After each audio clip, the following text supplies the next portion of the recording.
I'm going to be honest, Anthony. I still don't know what the hell you're talking about in that thing. Monday, Wednesday, hump day, this day, that day. It's Wednesday. I know that much. It's competition Wednesday. That's about all I know. I don't mind coming to work on Mondays, Craig. I mean, during football season, Mondays are pretty fun. I don't mind coming on Tuesdays. Tuesdays can be all right. But I feel like a lot of people dread going to work on Monday. And the day of the week I dread going to work is Wednesday. Tread or dread? Dread. Okay. I don't know how you tread going to work. It must have been the chips in my mouth. Dread. Yeah. Dread. Okay. Yeah, I mean, Wednesday's kind of like, oh, man, we still got 2 more days. Especially like entering work because you still haven't quite made it to the halfway point. Exactly. 5:30 today. You're at the halfway point. Are you looking forward to 5:30 today? No, I'm not actually. No. Oh, why is that, Anthony? What's at 5:30 today? Because I'll probably be spending this thing that's behind me again. I think that's correct considering how well I did against the spread. But maybe one of the games that I incorrectly picked wound up in the competition Wednesday. Maybe I didn't do a good job with that. Did you have a push for any of your picks? You're gonna spin the wheel. I'm pretty sure that's how it's going today. Hate to ruin the surprise, but I haven't officially looked, but I'm pretty sure you're spinning the wheel. All right, we'll see. We'll see. Here's what most people are tuning in for. Not for Anthony to spin the wheel of mediocre punishment yet again. No, you want an update on Jayden Daniels. And Dan Quinn gave one a little bit earlier today, and that is where we are going to start the show. The quarterback of the future may not be the quarterback of this week based off the fact that he did not practice today, but it is definitely not a done deal yet. But he did ultimately miss practice today, which is not a great sign. I do have a kind of an off-the-wall thought that I want to run by everybody here in a moment, and I definitely want to run it by JP Finley, who's going to join us at 5 o'clock.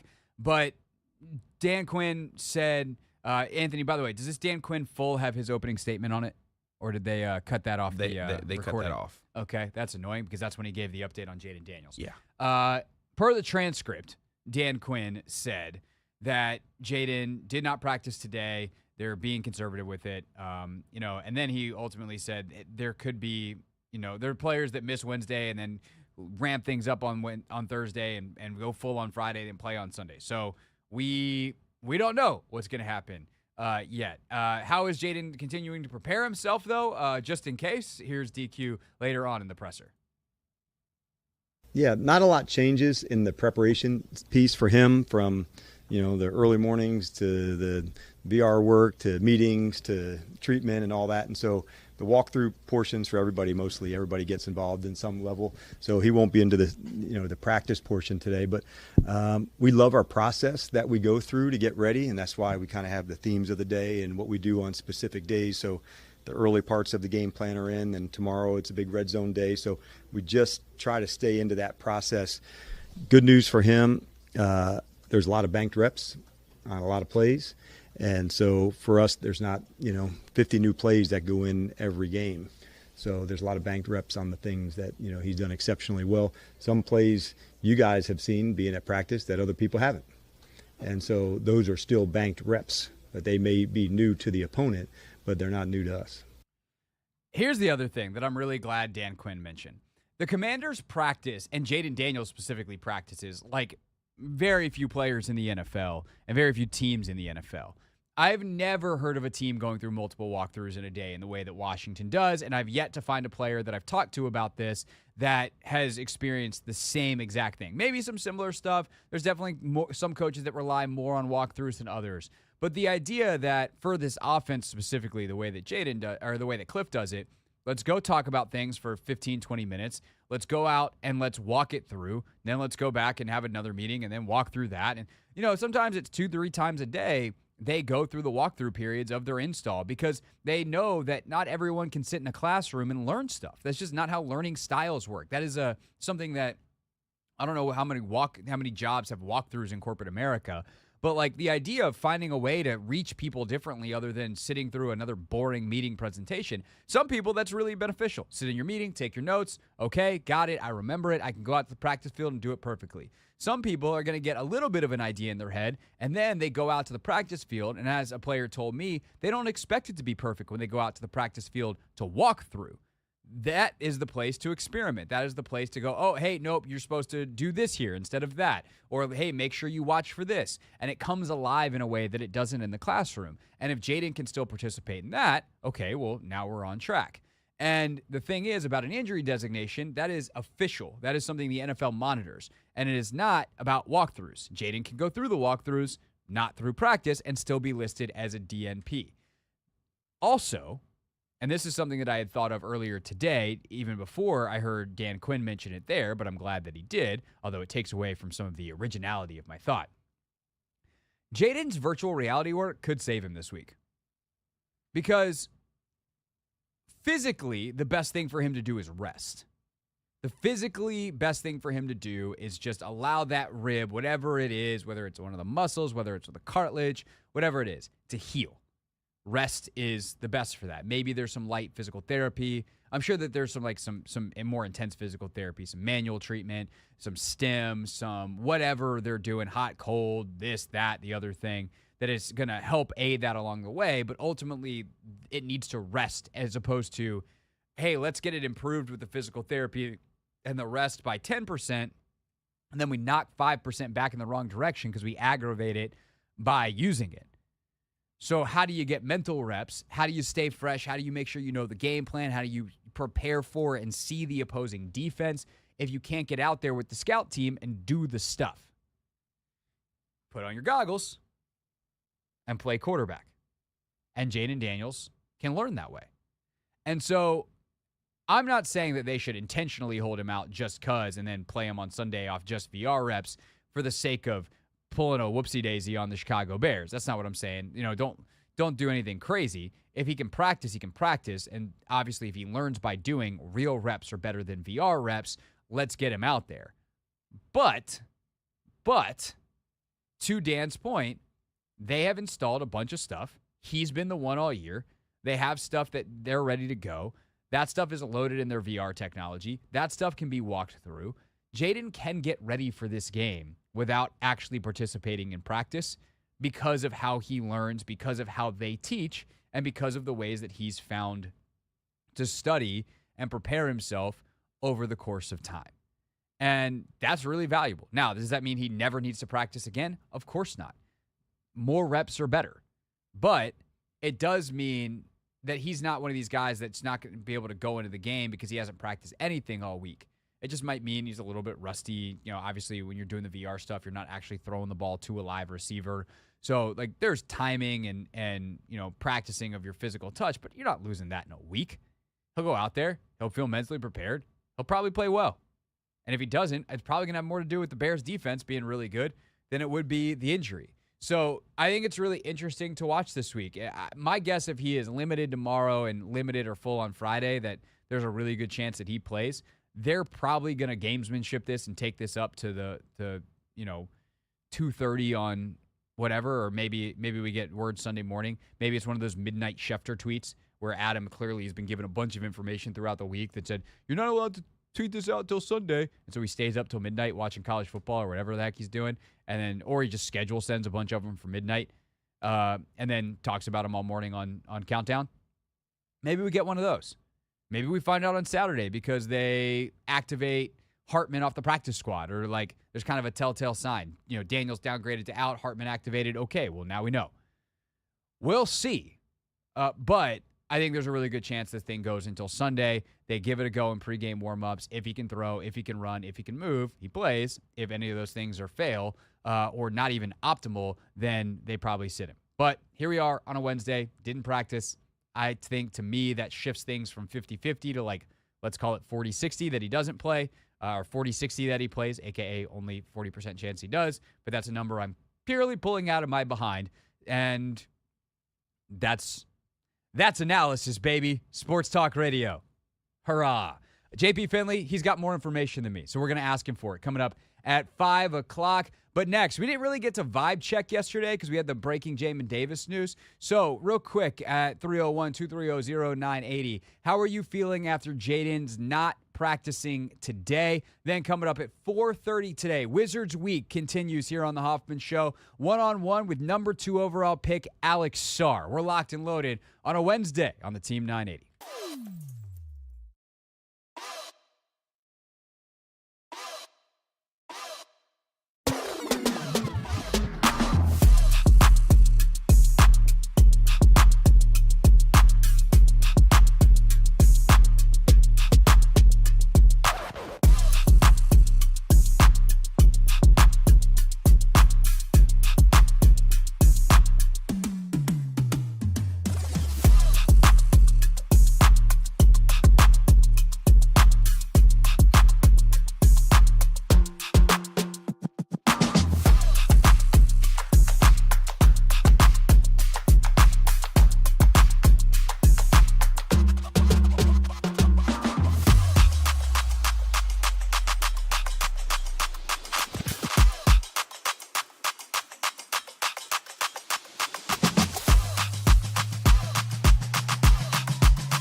It's Hoffman Show. We're on the Team 980, always live as well on the free Odyssey app.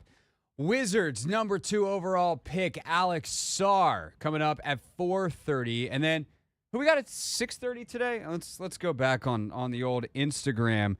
Let's see. If you go to the Team 980 on Instagram, you'll see a little teaser for our Wizards week. That's right, Corey Kispert. Yes, Corey Kispert's going to join us at 6:30, and then tomorrow 4:30, Jordan Poole. 5:30, Brian Keefe. 6:30, Will Dawkins here on the Hoffman Show. As tomorrow, the Wizards open things up against a Celtics team who looked like a bomb squad last night against the New York Knicks to open the NBA's season. For now, though, focused on football, and Jayden Daniels not playing it today. 301-230-0980 is the phone number. And we'll see if Jayden can go. He did feel good after the game, according to Dan Quinn. Yeah, he came out strong anyway. He was, knowing him, chomping at the bit to get going. So, really for him, the attitude's been fantastic, just like you'd expect him to be. So he's doing well. That's great. But is he going to play? And if not, how do you feel against the Chicago Bears if you're a Commanders fan? 301-230-0980. Kind of a vibe check, even though it's a Wednesday, not a Tuesday. Let's go to Dontel. Dontel, thanks for calling. You are on the Hoffman Show. Oh, what's going on, man? What's going on, Dontel? How you feeling about this Bears matchup if it's Marcus Mariota at quarterback? Hey, man, I feel real good. And I got two scenarios here, and I'm going to tell you why I feel good. Number one, I feel good because I think Mariota's going to play. Number one, I really don't think the Bears are that good.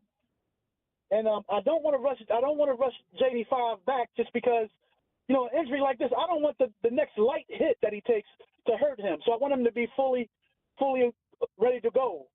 But my thing with wanting Mariota to play is because if we end up winning 10, 11, 12 games, and let's say something really happens to Jayden down the line, I don't want the whole season to be thrown away. I want to know we got somebody that can really step in. So I want to make sure last week wasn't a fluke what Mariota did. Dontel, I'm going to be honest, man. I think you got some real flaws in your logic there.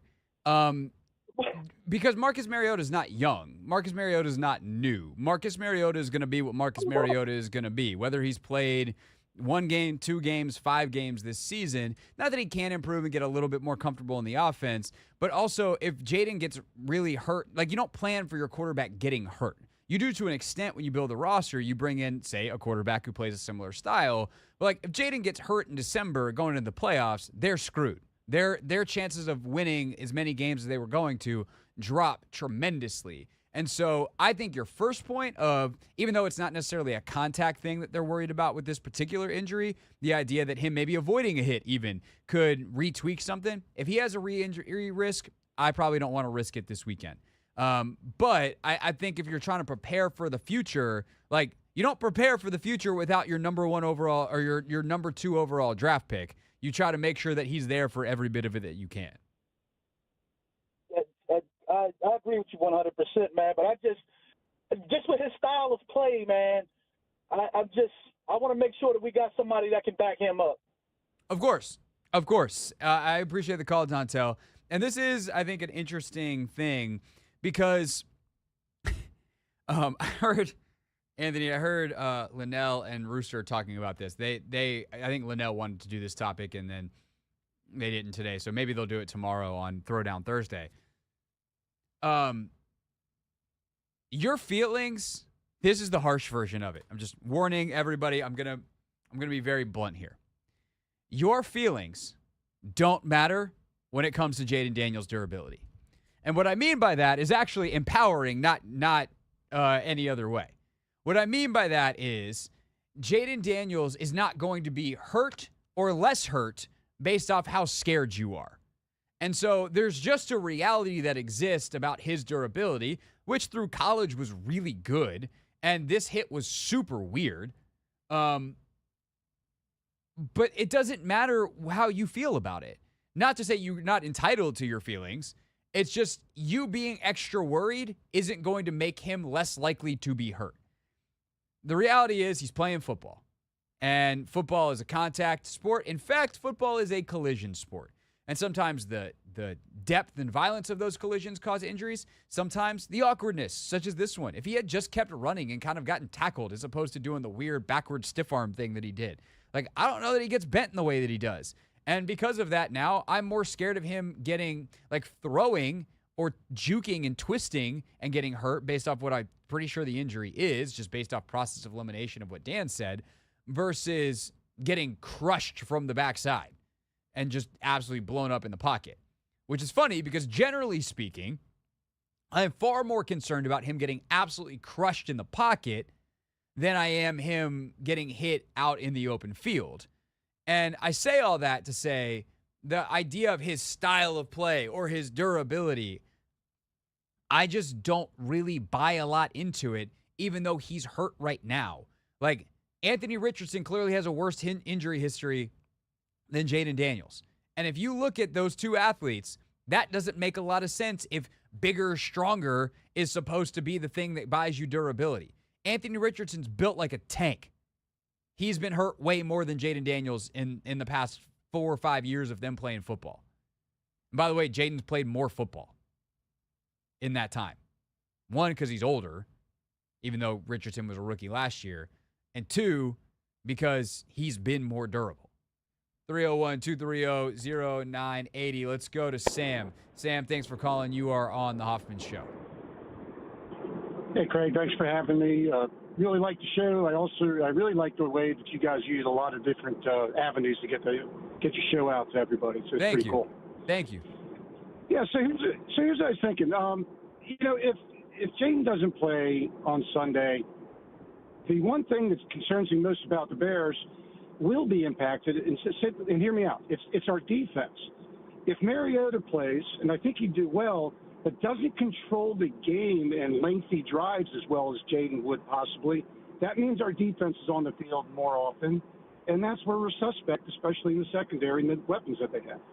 Sam, it's a great point, and I actually, peeling back the curtain here for a second, just recorded a crossover podcast literally an hour ago with Dan Wiederman, who does the Take the North podcast, which is like the Bears version of Take Command in Chicago. And we were talking about the Bears defense, and he goes, the area where they have been super special, why they have held 12 straight opponents under 21 points, is because they turn the football over. And I think, yes, the game management part Jayden has been spectacular at. I think Marcus can do a pretty good impression of that because some of that is just strictly play calling of Cliff making sure that there's a fair amount of running in the screen game and all this kind of stuff. The area that scares the daylights out of me that does go back to your point of how the offense and the defense attach is that Marcus is more turnover prone. He has had really bad stretches of turnovers in his career where Jayden has been extremely fastidious with the football. And I do think with Keenan Allen and DJ Moore and some of the weapons they have, I have some reasons why I think Washington's defense can play well this weekend. But the more chances, the more shots that the Bears have at it, there's no question that they are more potent offensively if they get some extra opportunities. Without a doubt. And it can only be, 1 or 2 turnovers could make a significant difference when we are as porous as we are on the back end. For sure. Hey, Sam, great call, and thanks for the kind words. Really appreciate it. 301-230-0980. Let's go to Brian in Alexandria. Brian, I've been told you have a question for me. Fire away. Craig, just a clarifying question. I want to be clear. Yeah. Are you saying that Jayden Daniels' frame had nothing to do with how he got folded up in that long run? Yeah, I would say it has very, very minimal to nothing to do. Yes, I think that Anthony Richardson, to use the same guy I was comparing him to, could have gotten folded up the same way. Oh, come on, Craig. You're being, what's the word? Not an optimist, but you're smarter than me in terms of words. You're being something, Craig. I'm being something. I've been accused of worse, Brian. Hey, Craig, listen. You can look at that. You're a kinesiology expert, man. You can look at that, and you can just tell the way he got folded. Somebody who was bigger and stronger, no diddy, would not have gotten folded up like that. Come on, Craig. And I'm a Jayden Daniels guy. And full disclosure, context is this. Yeah. I coming in, that was my main concern. Like, man, this frame. There are some weird things that can happen in the NFL, and he just seems more susceptible to those weird things. And in a homies group chat, we were arguing, and one of my friends was like, "That was a freak hit." I said, "Freak hit?" He grabbed him from behind and folded him like a pretzel because he was so skinny. That doesn't happen to somebody with a more muscular frame. I'll hang up and listen. I don't want to hold up your calls, but thanks for letting me get in. Yeah, Brian, I think you're on to something potentially, but here's what I would tell you. Dudes in the NFL are so strong that the difference in an extra 10 pounds on a dude's upper half of folding a guy over or not, I don't think is really going to be the difference. I think your core strength, I think your leg strength, of which Jayden has a ton, I think that matters. Would that happen to Jalen Hurts? Maybe not. And maybe in that way I need to maybe slightly adjust my answer of did it have something to do? Probably. But Jalen Hurts is a world-class squatter. He squats 600 pounds.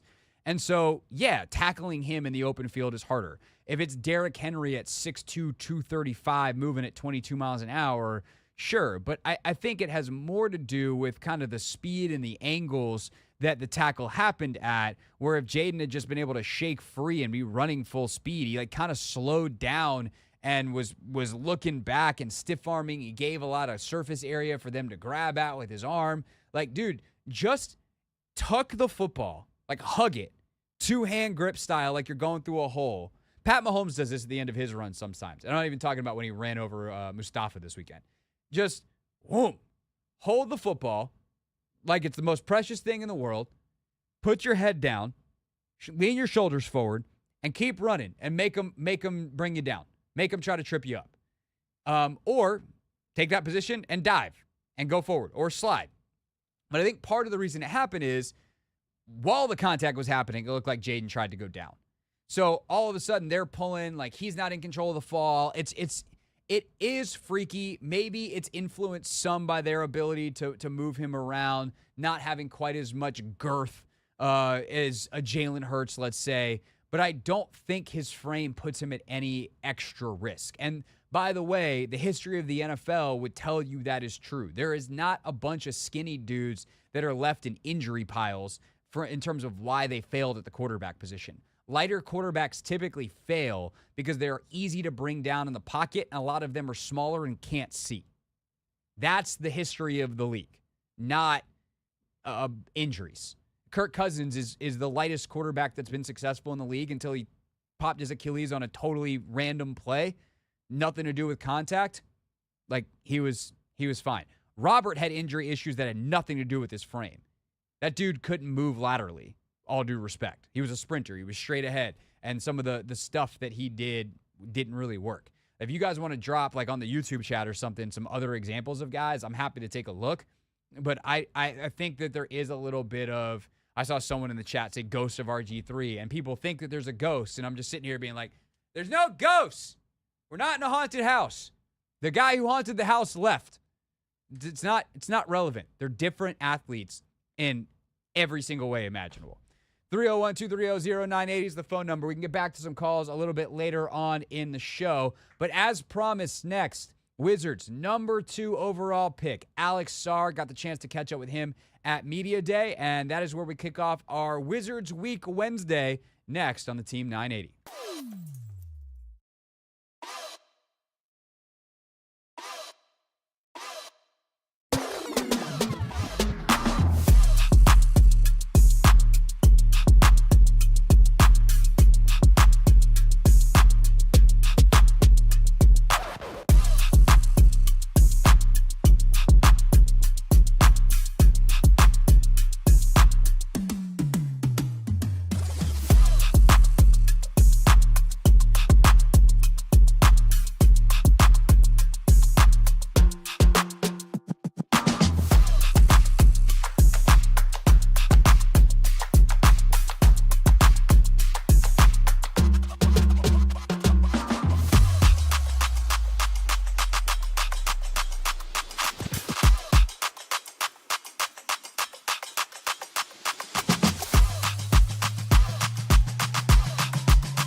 It's Hoffman Show. We're on the Team 980. We're always live as well on the free Odyssey app.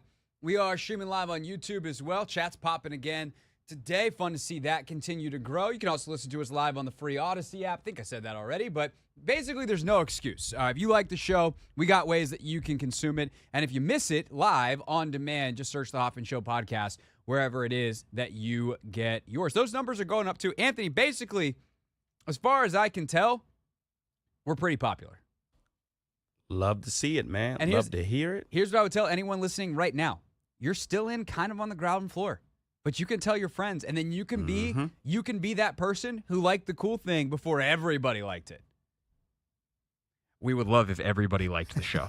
Nah, for real. It's good for our paychecks. All right, here's what we got coming up on the rest of the show today. JP Finley's going to join us live from Ashburn at 5 o'clock. So if you want more on the Jayden Daniels injury front, JP has it, 5 p.m. Do not miss that for sure. Competition Wednesday at 5:30. How did we do last week against the spread? And we'll pick 3 more games for this upcoming weekend. Pick 6 at 6. You'll hear from Dan Quinn and Marcus Mariota. And then Wizards Wednesday continues at 6:30 with our chat with Corey Kispert. But right now, one-on-one with the number 2 overall pick, Alex Sarr. This was our last interview from Wizards Media Day chronologically, which will make sense in 3, 2, and 1. All right, last interview of the day. Alex Sarr, number 2 overall pick in the 2024 NBA draft. You said this is only like your 3rd and 4th, so you're not too fatigued of media day, even though we're getting near the end here. Yeah, I'm actually doing good right now. Yes, sir. Doing all right. All right, so you like the places that you have lived and played is like a vacation dream list. You know, you played at Real Madrid, so you played in Spain. Obviously, came here, overtime elite. You go to Australia. Now you're back. You grew up in France. My question for you, Alex, based off all of that, is like, how has that mix of cultures helped shape you as a young man, but also getting to experience all those different basketball cultures, melding you into what you are now as a still a prospect, obviously getting started here on your NBA journey? Yeah, I mean, I feel like it definitely helped me just learning how to adapt to different places. You know, like when I moved to Spain, I was 14. I had to like get to know different type of people. I actually met Tristan Vucevic, who is on the team now. So, you know, it just made me learn, you know, how to interact with new people I didn't know. And I feel like that's definitely helped me in my game and just as a person. What's something that you feel like you picked up along the way? We can just go, you know, through. Like, what's something that you think from, you know, growing up in France, French culture, and by the way, I was there this summer. I love France, love French culture. I think that like the French worldview is very interesting. But for you, like, what is something that you look at about yourself that you're like, that is quintessentially French? That's a good question. I would probably say just the fact that I like a lot of different type of food. I feel like, you know, that's what like growing up in France made me. You know, like I like duck. I like duck liver. I like different type of stuff that maybe if I didn't grow up in France, I wouldn't like.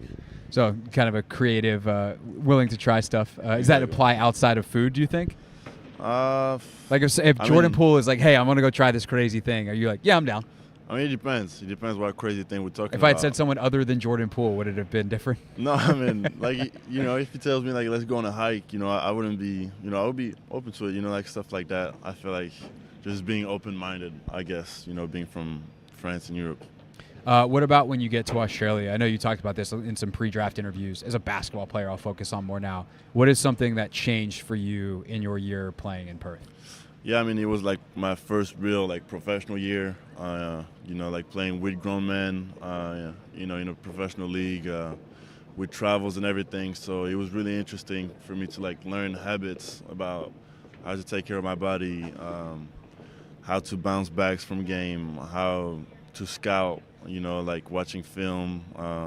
So it was a lot of growth, I think, and yeah, it definitely helped me tremendously. Obviously, your conversations with Will Dawkins went well enough that he took you number 2 in the draft. What were your first impressions of him? Yeah, I mean, I kind of already knew Will from the Thunder because my brother used to play there. Mm-hmm. So, he kind of just felt like I already knew him before I talked with him. But, I felt like, he's a really motivated guy. He knows where the franchise is going, and I was fitting for that. So, I guess it was an easy choice. Obviously, you've had to adapt in the multiple places like you talked about, going to Spain, to Australia, coming here. What has the adaptation been like this time, and how much has it helped having Bilal, having Keyshawn, some guys around the building? You can speak your native language, you understand where you came from. And I don't know if you had that in some of your other stops. Yeah, I feel like it was really natural for me this time, like as an adaptation. Like I feel like everybody around me was really genuine, one of the best for me. And I try to learn as much as I can from everybody here because they have way more NBA experience than I do right now. So, I'm just learning, asking questions, and, trying to get to know the guys. One of the things that they've talked about quite a bit is the goals and how they set goals here, right? Obviously, eventually the goal is to win and sustain winning. But in order to get there, there's all these steps along the way. What's that been like to come into that environment and have whatever your goals are? I don't know if you guys have even had those meetings yet, but whatever the goals are laid out very distinctly in front of you. I think it's really good as a player to obviously everybody has goals, but to have them like written down and to have people that actually knows where your goal is so they can hold you accountable. Like every 10 games, I think we have like a meeting to talk about, where are we compared to our goals. And I think it's good because you never like fall into the flow of the season where you're just like, oh, another game. You keep that in mind, and I feel like, that's what's going to help me just keep improving. What have been your first impressions of Brian as your head coach? Yeah, I mean, just we haven't really started training camp yet, but just over the pickup games, you know that what we want is to be a really defensive-minded team that plays with a fast pace and has a lot of movement offensively. And, that's stuff that I like. That's stuff that I feel like fits me as a player. So, I like his way of coaching. Will, when he was here, what time is it? Oh, about 3 hours ago, he said that he's relying on, and not just he, the team, is relying on you and Bilal a lot as anchors for that defensive side of it. Obviously, there's pressure that comes with that, but like, is that something that's exciting? Is it nerve-wracking? Like, how do you feel about knowing that you have, even though you're a rookie, like real responsibility on this team? Yeah, I mean, I think it's really exciting. The whole team wants to be a better defensive team. Obviously, that's how you win games. You don't allow a lot of points. So Bilal is a really good defender. I think I'm a really good defender too. So, I think we can have an impact, the two of us. Do you communicate at all in French on the court, and can that be used as a weapon defensively against your opponents? I actually do sometimes, but when I do, it's mostly when I'm talking straight to him because when I'm actually in the scheme. Well, yeah, that would be very bad if exactly. Although Jordan said that he's been working on his French a lot. So. He has actually, Is he doing comes okay? Up to us, he talks in French, but yeah, he's doing great. He's doing all right. Okay, that's good. How have you liked Washington, D.C. so far? It's been cool. I haven't visited much stuff yet, but Do you have like a definitely- list of things that you want to do? No, I don't. But that's definitely something I want to do. Like maybe visit a few museums, maybe. But yeah, you can see like it's I'm not gonna be bored here, you know. Yeah, for sure.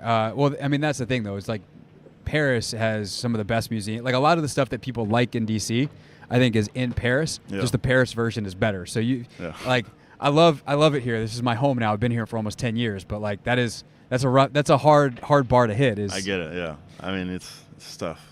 Yeah, like I mean, I don't know. I'm sure the National Art Gallery and stuff is great, but like you have Le Musée d'Orsay and like, Yeah, it's different. It's two different things. it's different. But I will say, for someone who likes a lot of different food, you're in the right city. Oh yeah, yeah. There's a bunch of different stuff to try. Every cuisine you can think of is here. So, Yes, sir. welcome to the city. Enjoy. Obviously, it's going to be a lot of fun watching you this year. Appreciate your time.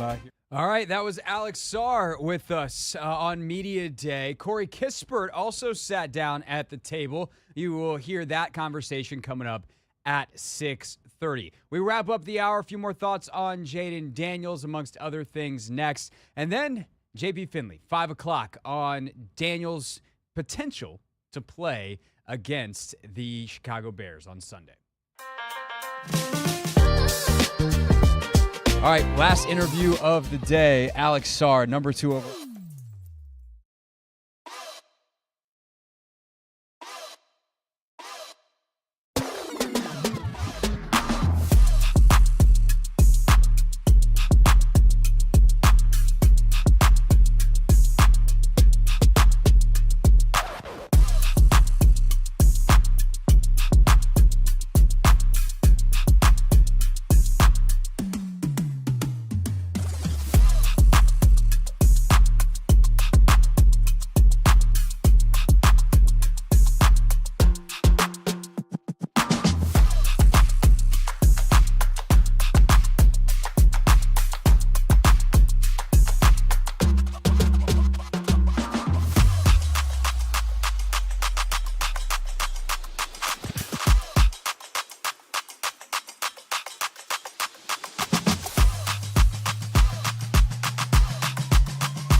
It's the Hoffman Show. We're on the Team 980. Whoa. Also live on the free Odyssey app. Sorry, that's a fine. I shouldn't have done that. Even if it was a joke, Anthony. Some poor soul is walking around in headphones right now, and I just cleared my throat. It's one thing if I do it to you in your car speakers. That's not as bad. If I just clear my throat into a pair of AirPods for you, I sincerely apologize. That's unprofessional. I should know better. Yeah. Especially considering I think the boss listens to the show in AirPods all the time. Yep. And would have been a fine, you know. We still have the fine board. It's back here. We just done that good of a job. We just haven't really used. I mean, we really kind of did find ourselves out of some bad habits. Yeah. Which was good for you in the nick of time because you had 1, 2, 3, let's say 5, 10, 15, 20, 25, 30, 35, 40, 45, 50, 55 points on the board. Oh, that's it? Yeah. Okay. I had 5, 10, 15, 20, 40. So we were one, like if I wrote down that fine for me, yeah, you would have had to pay for 55% of lunch. And we would have just hit another one. The fine board. Yeah. Some people have been not even listening long enough to know that we had a fine board.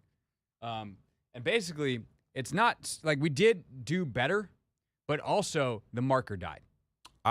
Is that really what happened? Yep. I never knew. Yep. I went to go write down, and I was like, oh, we need to get a new marker. I meant to order one, and I just never did.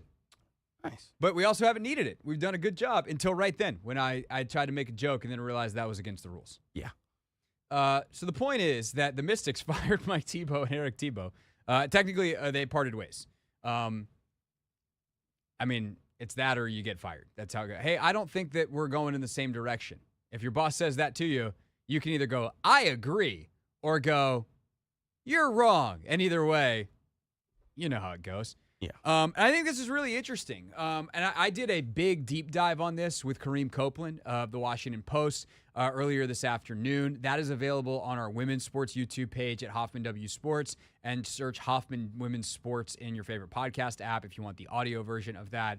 But when Kareem and I went through it, Anthony, it's actually really interesting, and it is Wizards adjacent as well. And again, we'll get back to the Commanders coming up in 10 minutes. JP Finley is going to join us with the latest on Jayden Daniels' injury. So definitely stay tuned for that if you're into the Commanders or trying to find out the latest on Jayden. We got you covered coming up in Not My Beat, as we do every day with the top story. But it was interesting because if you trace Michael Winger and his specific involvement in the Wizards and the Mystics, this actually is a long time coming.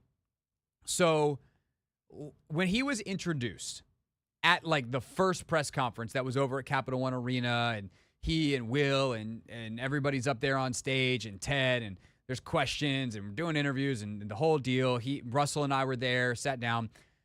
Someone asked him, I think it was Ava, said, like, what's your role with the Mystics? Like, how do you think of this role as president of Monumental Basketball?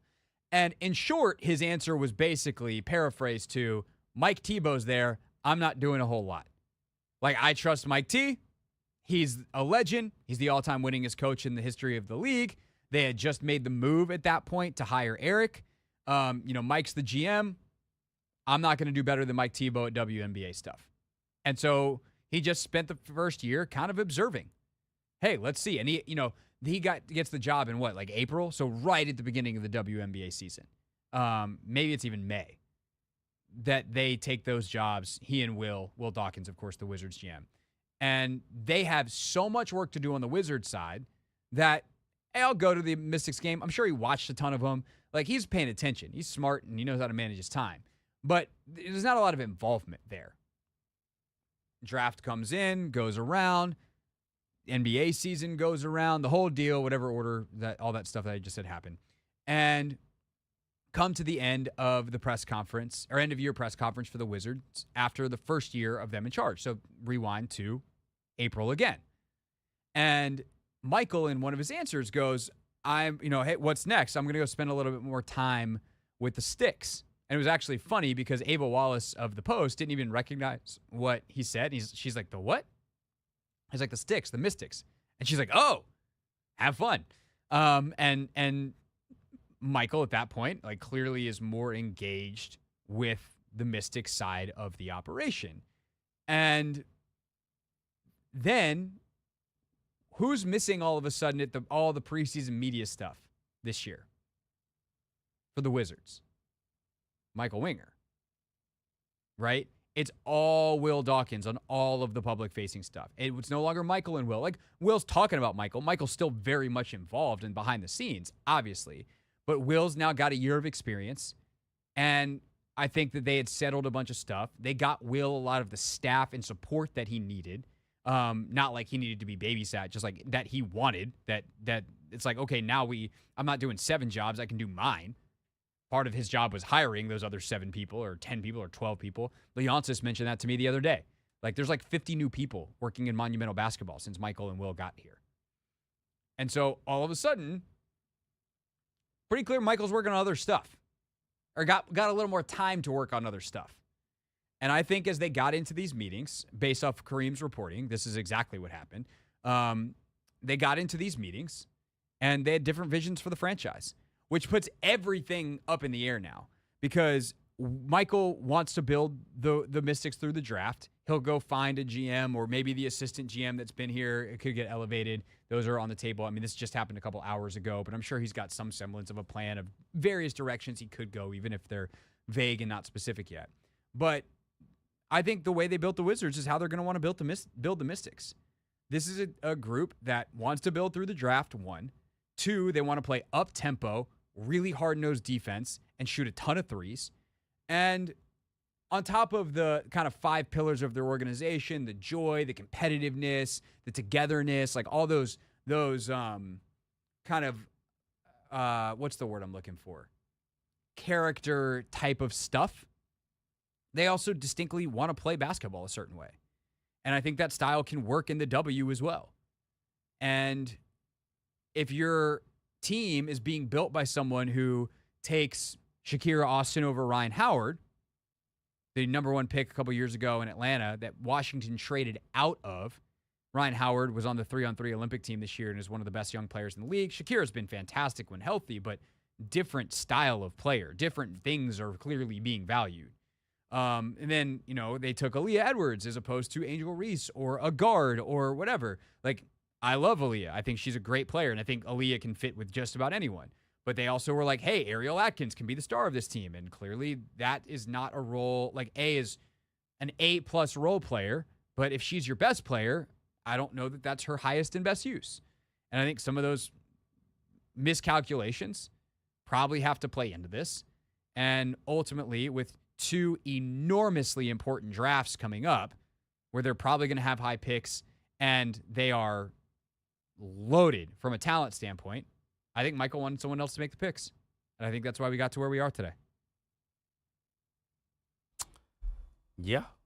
And to be honest, I was thinking about it last year when, we were winning games, and I'm praying, not necessarily praying that we lose, but like we all wanted the number 1 pick in Paige Beckers, and we don't know. We still could get it, but like, holy crap, it'd be cool if they had the number 1 lottery odds in a 44% as opposed to the 11% that they have. I think that might have also had a little part. I don't know. Maybe. I think it's hard to fault someone for winning games. And to their, like, look, I said this at the time. I don't think that Eric was trying, like, they were playing the end of their bench, severely restricting their starters' minutes. And, like, Eric can't not coach the team, and he can't tell those players not to try. The problem was they actually played better than they were supposed to. So there was that. What was that doing the season then? Right. Well, yeah, I mean, I don't know. It's a great question, right? I think that's part of the reason probably there's been some changes. But yeah, Mystics move on from the T-Bos, both of them. We'll see what they do moving forward here in the next couple of weeks. Next big thing on the WNBA calendar is the expansion draft that is on December 6th. And actually, let me see, WNBA draft lottery. When do we find out? Who will get Draft lottery 2025 is on Sunday, November 17th. So less than a month away. That's exciting. I would like to know who's going to get the number 1 pick, because I do think that, by the way, the hiring cycle, in terms of when the Mystics get a coach, probably might be on hold till then.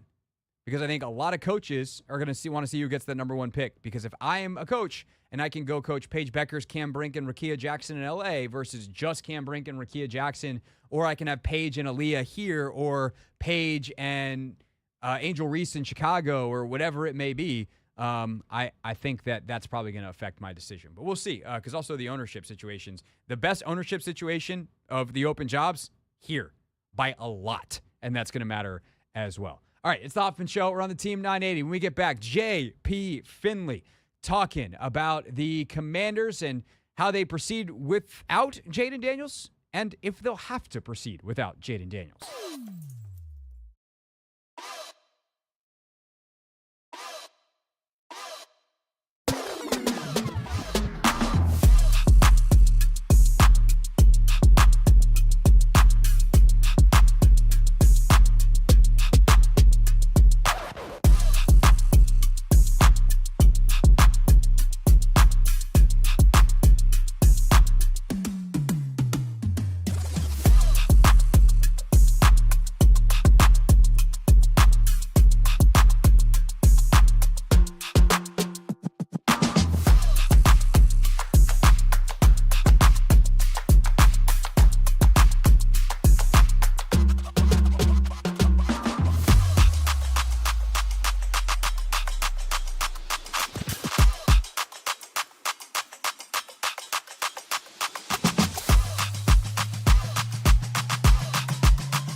Segment number 2 of the Hoffman Show here on the Team 980. Always live as well on the free Odyssey app.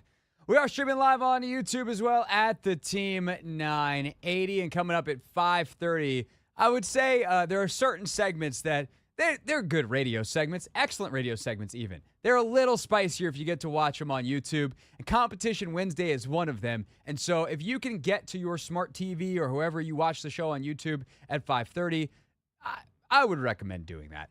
Right now, though, there's no need for any visuals. Just a nice little phone chat conversation with our pal, JP Finley. Today's top story from the perspective of someone who's there. You are looking live. This just in. Not my beat. Now, if we had JP on video, that'd be a different story. That you'd have to see. He is television's JP Finley, after all. What's up, dude? I got a face for radio, Hoff. Hey, it's better than a voice for print in this business, you know? What's up, man? Not too much, man. So we gotta get the latest info out of you, and then we'll try to make sense of it all. But from a pure information standpoint, we know Jayden Daniels missed practice today with this rib injury. What does that mean for his status Sunday? I honestly don't know that it means anything. You know how this works. I think there are fans out there that may react to this. I never expected him to practice today. I thought in any situation, even if he didn't even leave the game the other day, he wouldn't have practiced today. So, and kind of just one thing that folks may not realize, their Wednesday practice is pretty light. It's a lot of walkthrough. It's much more on the mental side, and then Thursday they ramp things up physically. So, tomorrow would stand out to me if he did practice still, but I never expected him to practice today. The fact that he didn't, I don't think moves the needle one way or the other towards his availability for Sunday's game. I don't think we're going to know the answer until Saturday afternoon, Sunday morning even. Dan Quinn was very clear that the next update will be Friday afternoon, but I think that'll be another non-update update, frankly. JP Finley, of course, the host of B. Mitch and Finley and the Beltway Football Podcast, also with NBC4, with us here on the Hoffman Show. So, JP, Dan Quinn keeps talking about that it's his call. One, what is the significance of it being his call versus, say, the doctor's call? And two, what do you think he wants to or needs to see for him to ultimately say, yes, Jayden, you can play? Well, it's interesting that he's saying it's his call because I think the doctors certainly have a ton of input. If you want to take him at complete surface level, and I'm not sure you should, but if it really is just his call, would probably mean that he's been medically cleared. I'm not sure if that's the case, but there's no way it's his call if the doctors are like, dude, he shouldn't play. Then it's out of the coach's hands, right? But I think what he means more is he needs to make sure that he looks and plays like Jayden Daniels. And if you are okay to play, but then as you play and you run around and you show your ability to evade pressure in the pocket, take off running, go deep, work different arm angles, all of those things require either a really high pain threshold or feeling pretty good in your core and your core muscles. And that's where this thing is. And so I think DQ just means if I don't see that he's looking like himself and playing like himself, then we're not going to put him out there. Yeah, I think you're obviously correct. The doctors are going to have an input. And so, by the way, it's Adam Peters. There's no doubt that he's going to have, maybe Dan's the one who gets to say, final, this is what it is, but it's going to come after a big meeting with a lot of different voices that are going to get to input. And then if he's playing and Adam's like, I was in all those meetings, I don't agree, then Dan's going to go, okay, Adam, you're right. That does kind of get to the point of, they've done a great job of treating Jayden Daniels like every other person in that building, which is part of the reason why I think it's worked the way it has. But there's also the undeniable reality that he's the number 2 overall pick. He is the franchise. So how does that impact their decision for the immediacy of Sunday?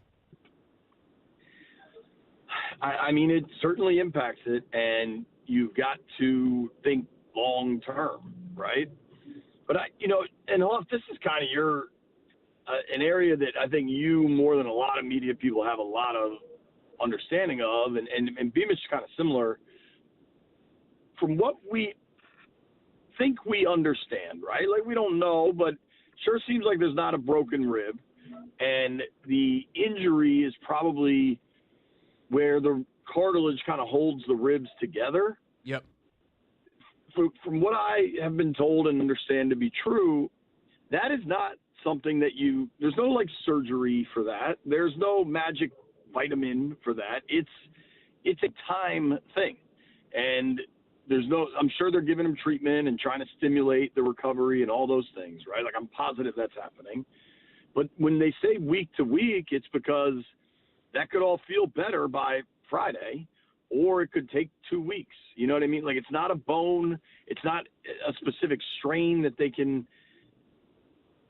that you can like put a timeline to. It's whenever this thing just kind of heals, and there probably are medicines and shots and whatever you want to call, like painkillers that can make it palatable for Sunday if that's the path they choose. So I think them trying to provide as little information as possible is pretty smart, and on some level it gives them, there's an element of gamesmanship to this as well, in what should be a pretty tight football game and a fairly important football game. And, you know, two teams that are over 500 in mid-October.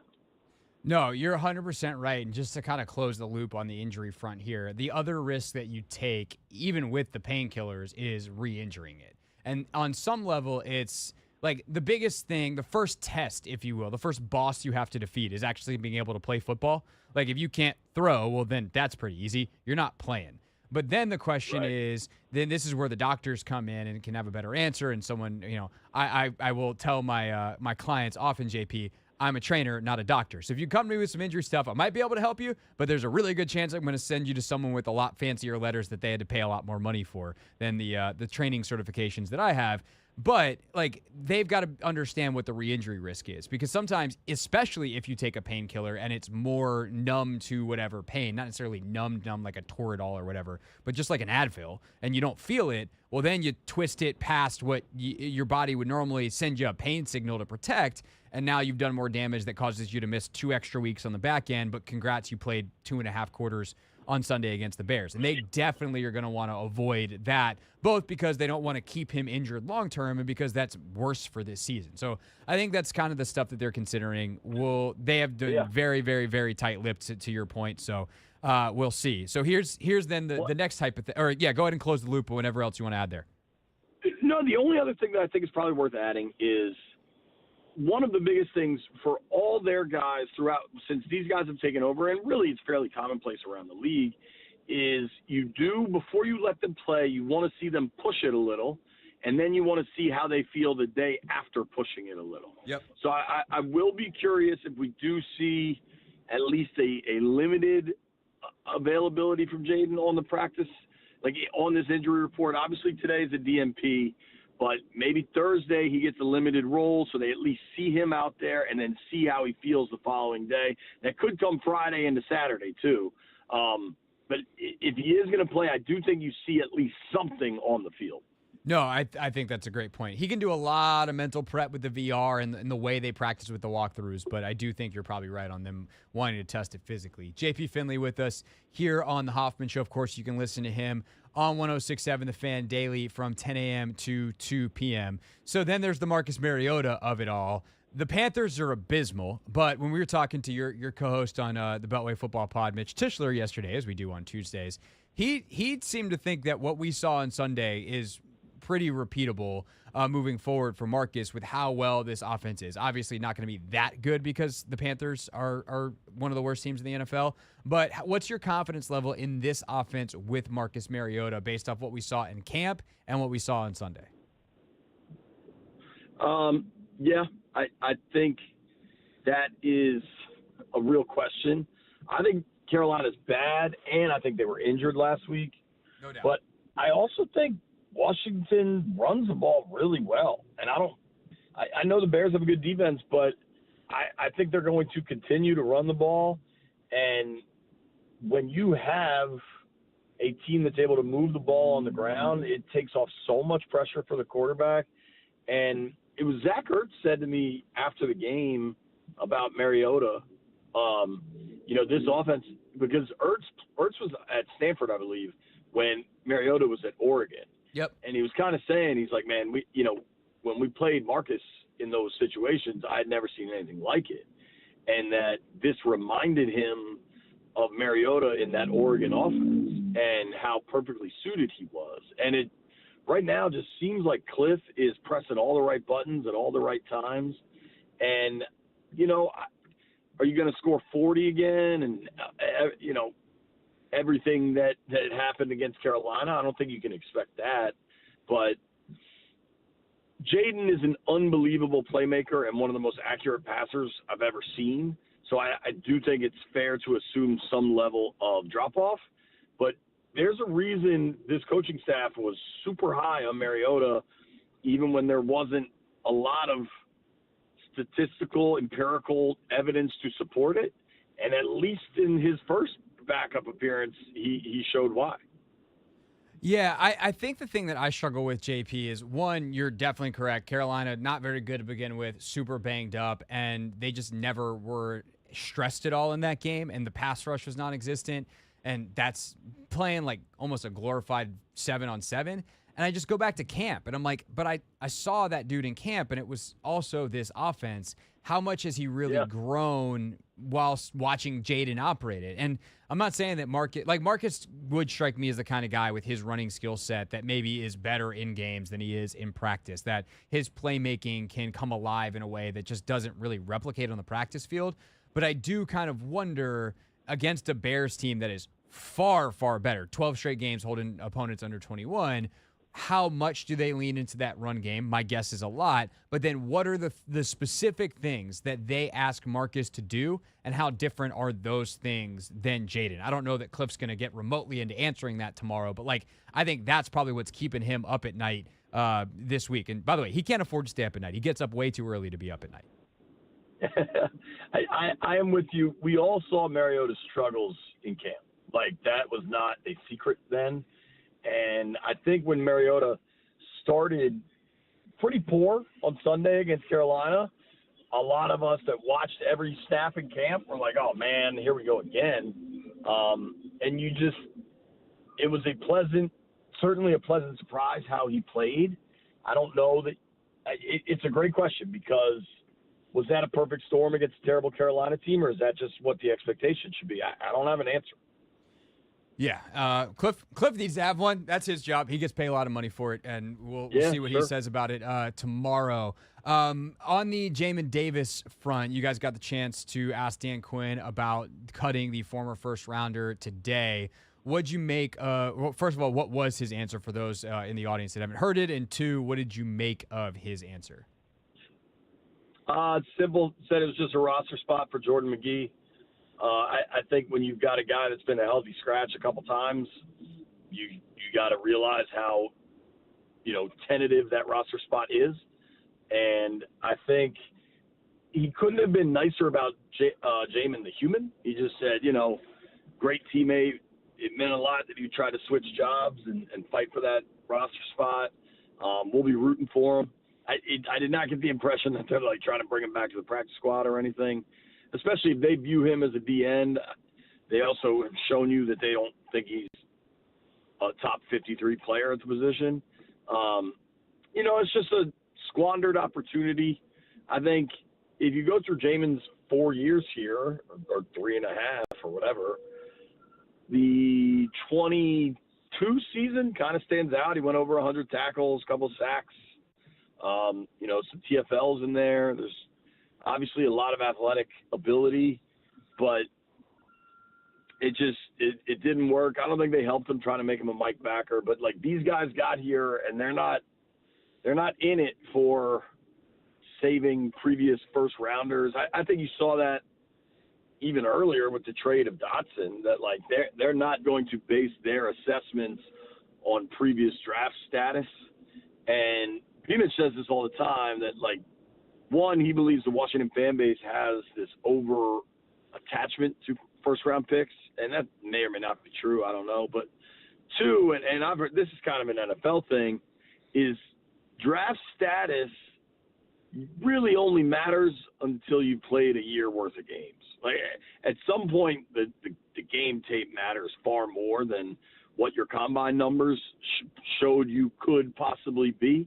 And I think for Jamin, they got to that point. And I've said this repeatedly, and people get mad at me when I've said it and been correct every time.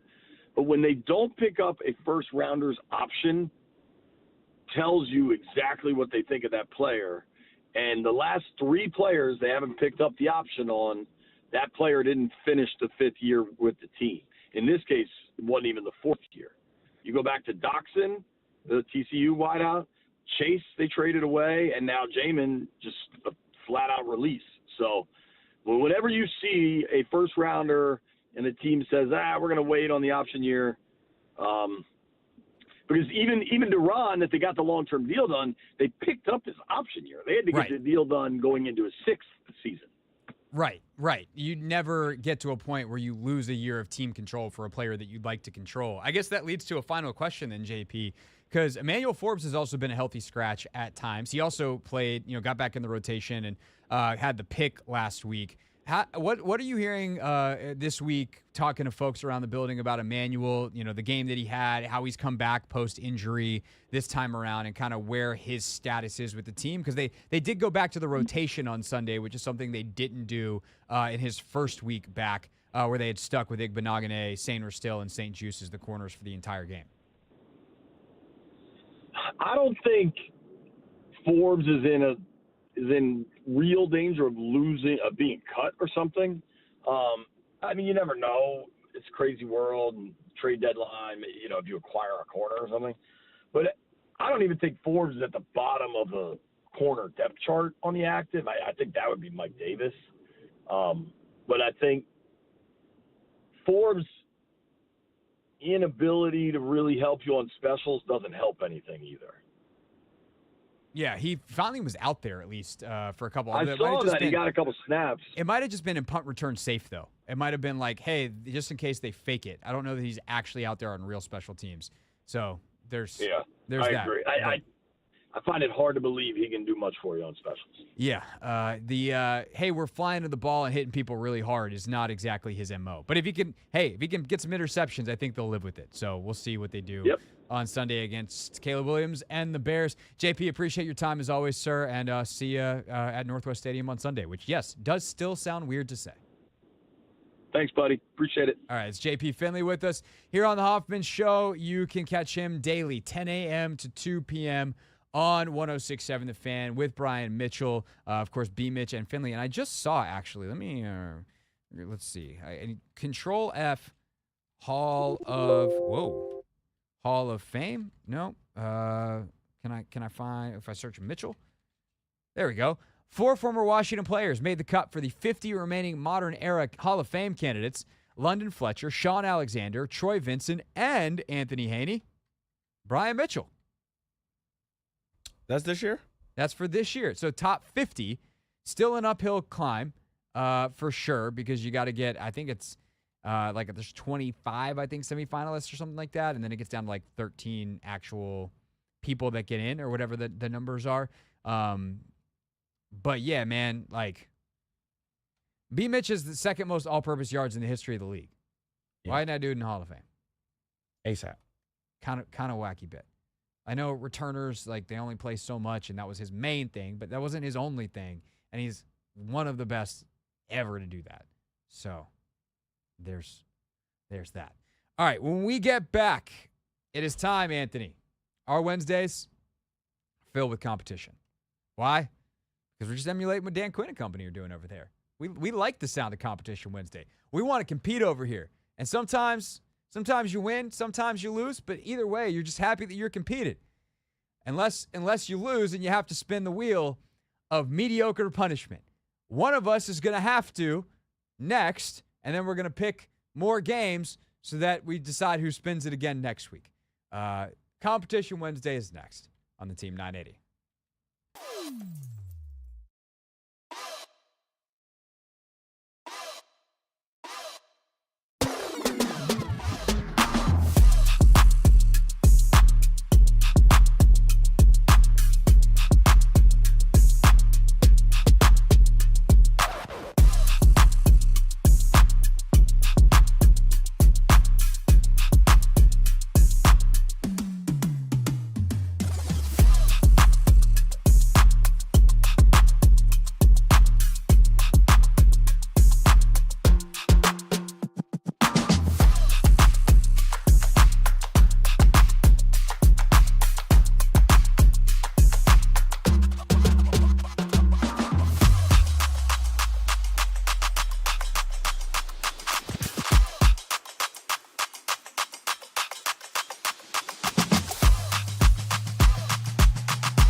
It's the Hoffman Show.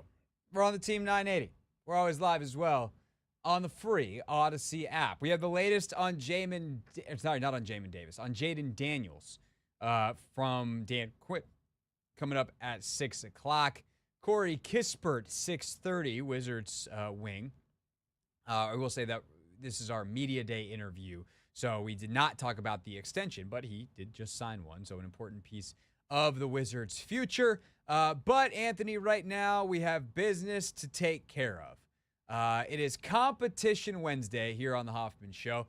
And on Competition Wednesdays, me, Craig Hoffman, the host of this show, the reason that it's called the thing that it is, and my fearless producer here, Anthony Haney, we go head-to-head on picks against the spread. We each pick 3 games of our choosing, and then we pick one that is the same game in case there is a tie, so that we have a tie breaker. Last week, Anthony lost in heartbreaking fashion.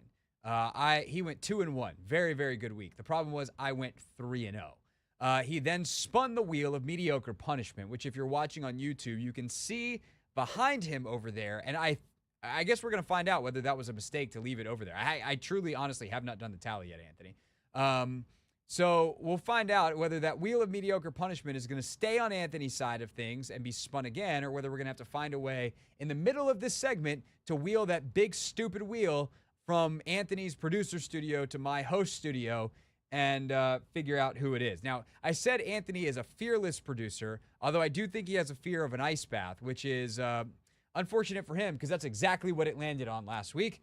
So, Anthony, without further ado, with that grandiose setup, are you ready to unveil the results of this week's Competition Wednesday? I am ready, Craig. Let's do it. I did pretty good, actually. Did you? Let's see. I got the sheet in front of me. First game that got picked was Thursday Night Football. Typically a terrible idea.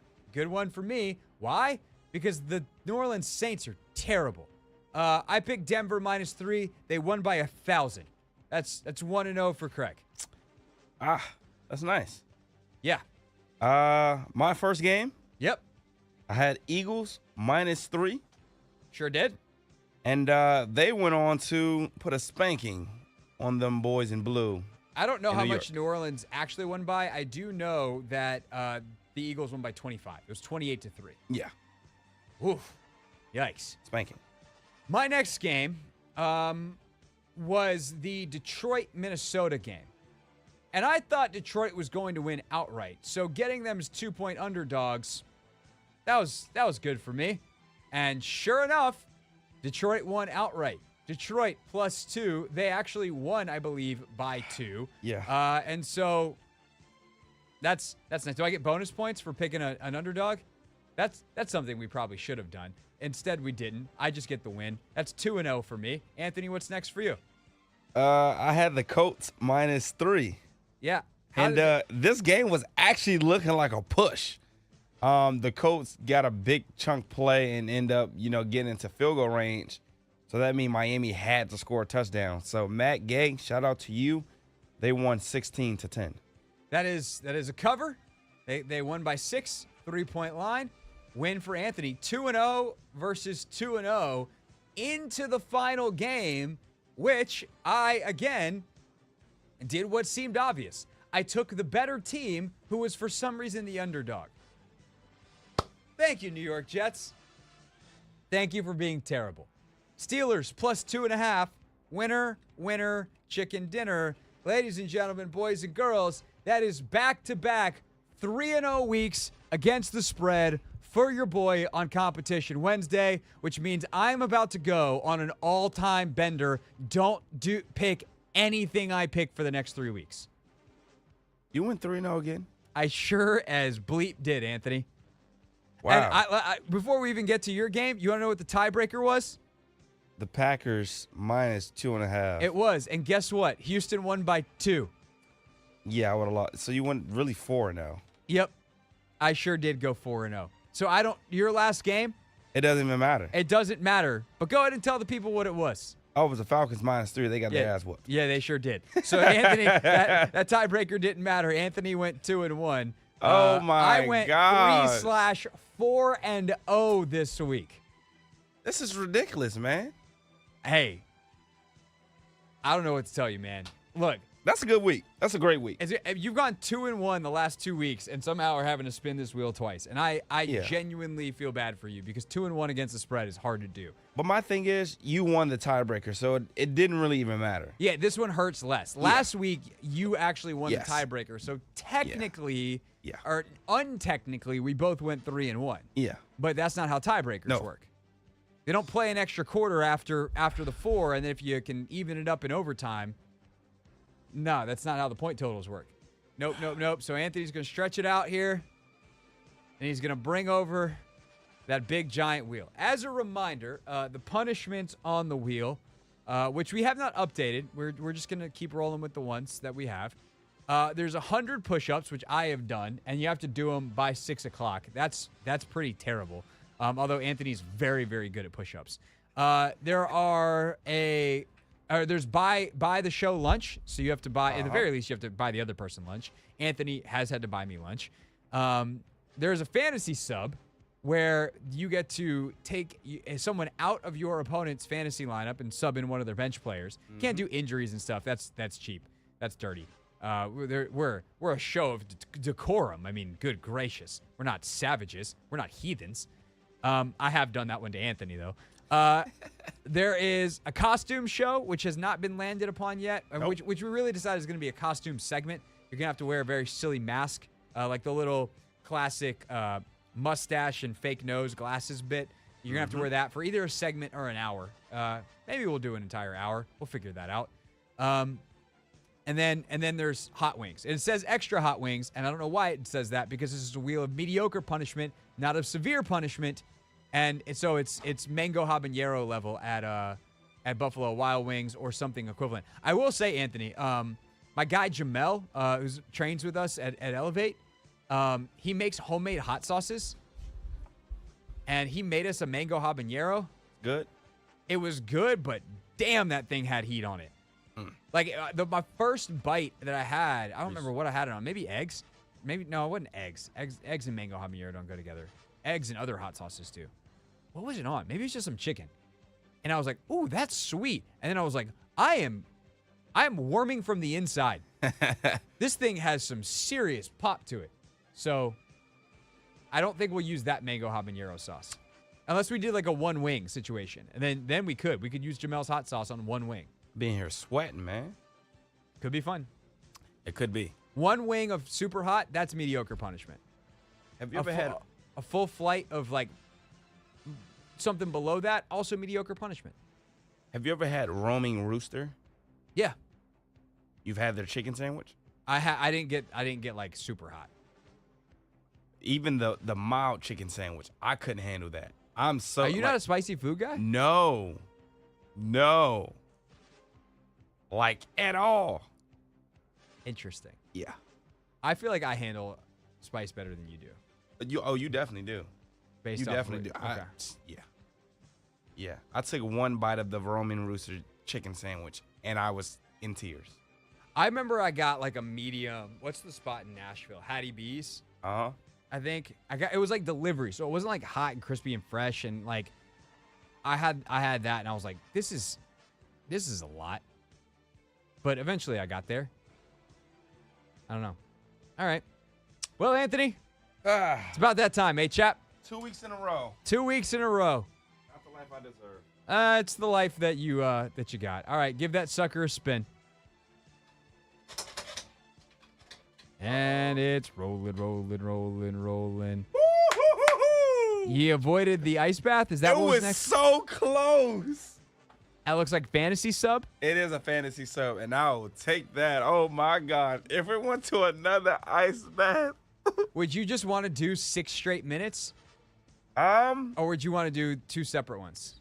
I think 6 straight minutes probably would be best. Just double ice bath?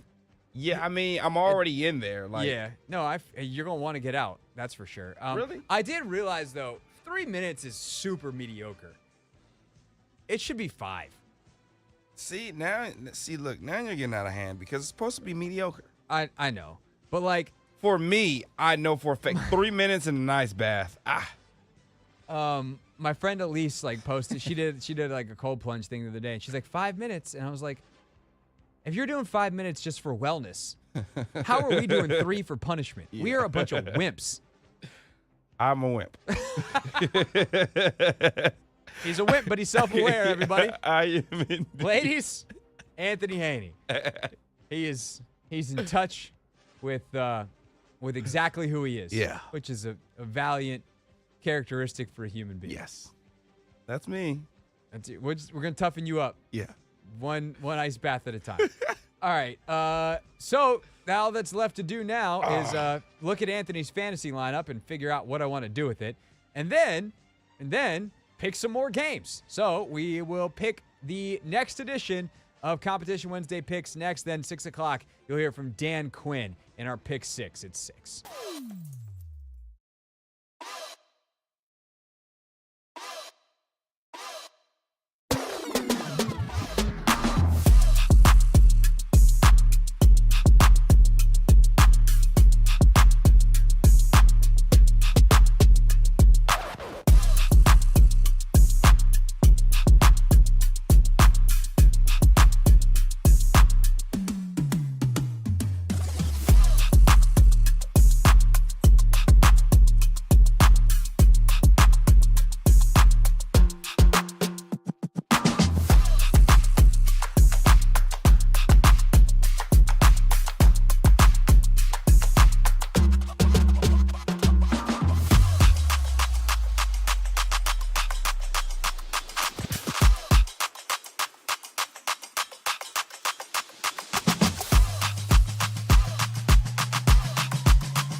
It's the Hoffman Show. We're on the Team 980 always live as well on the free Odyssey app. Time for Competition Wednesday on the pick side of things. 3-0 the last 2 weeks for me, 2-1 for Anthony. What? You shoot me that? I'm just saying information, bro. That's all good, Craig. You can rub it in now. I'm not trying to rub it in. I'm just saying I'm setting the stage for what happened. You got off the hook this week. You got your fantasy sub. There's no ice bath. You don't have to buy me anything. You don't have to eat super hot chicken wings or mediocrely hot chicken wings. Like, I just get to take your phone and be like, hey, sub that guy for that guy. Yeah. Super mediocre punishment. Okay. Take pride in your 2-1 records. They're good. That makes me feel better. I will also say, looking down the list of games this week, I felt pretty good last week. Like, I'm not going to say, like, I was, super confident 3-0, because, like, that's not how this works. And a lot of times you do feel really confident, and then you get absolutely shoved. And that's why they air condition the desert. I don't like any of the game. Like, if I could just abstain this week, there's not a single game that I would bet on. I got some. Okay. Let's see how it goes. All right. You want, actually, no, I go first. Those are the rules, just because that's how it goes. When you win, which will definitely happen again. I'll get there. You will go first. Again. All right. The one I think the best about is I think Cincinnati's winning by at least 3 points against Philadelphia. Cincinnati's 2.5-point favorites. I think the Eagles' offense is very not great. I also do not trust their defense at all. And I think Cincinnati's offense is really, really good, even though they had a bit of a down week last week. So again, it's 2.5.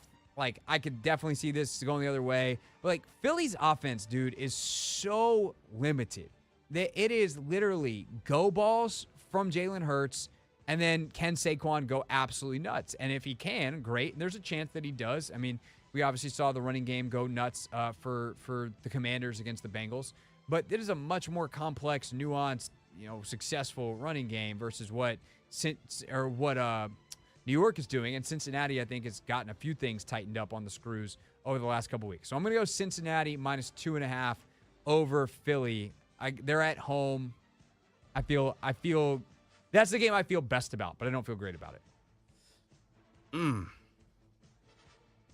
Yeah, I think if I was you, I would go the other way. I would go Eagles plus 2.5. So let's go Eagles. You want to save that for the tiebreaker or no? I mean, you don't feel too comfortable about any other game, so we don't have to. Okay. All right. What's your first game? My first game is the 4th largest spread of the weekend. By the way, there are some enormous numbers this weekend. And that's part of the reason why this is hard is this, like, there are, at least as of Monday, I have to scroll back through in a second, there were 3 double-digit spreads. That never happens in the NFL. It's 4 now. It's 4 now? Jesus. No, it's 3. My bad. It's still 3. I think there was one that got to it and then another that dropped out. Like, one line moved positive, one line moved negative. Yeah, I'm going to go, though, with the Ravens over the Browns. I thought about this game long and hard. Yeah, I just think I'm not going to – I like Jameis Winston as the Browns quarterback. I just don't think he has a lot of weapons out there, though. They do get Nick Chubb back, but they're going against a stout Baltimore Ravens defense that doesn't really allow too much on the ground. So I just don't think the Browns are going to have what it takes to slow down this juggernaut of an offense that has Lamar and Derrick Henry winning AFC Offensive Player of the Week, week in and week out.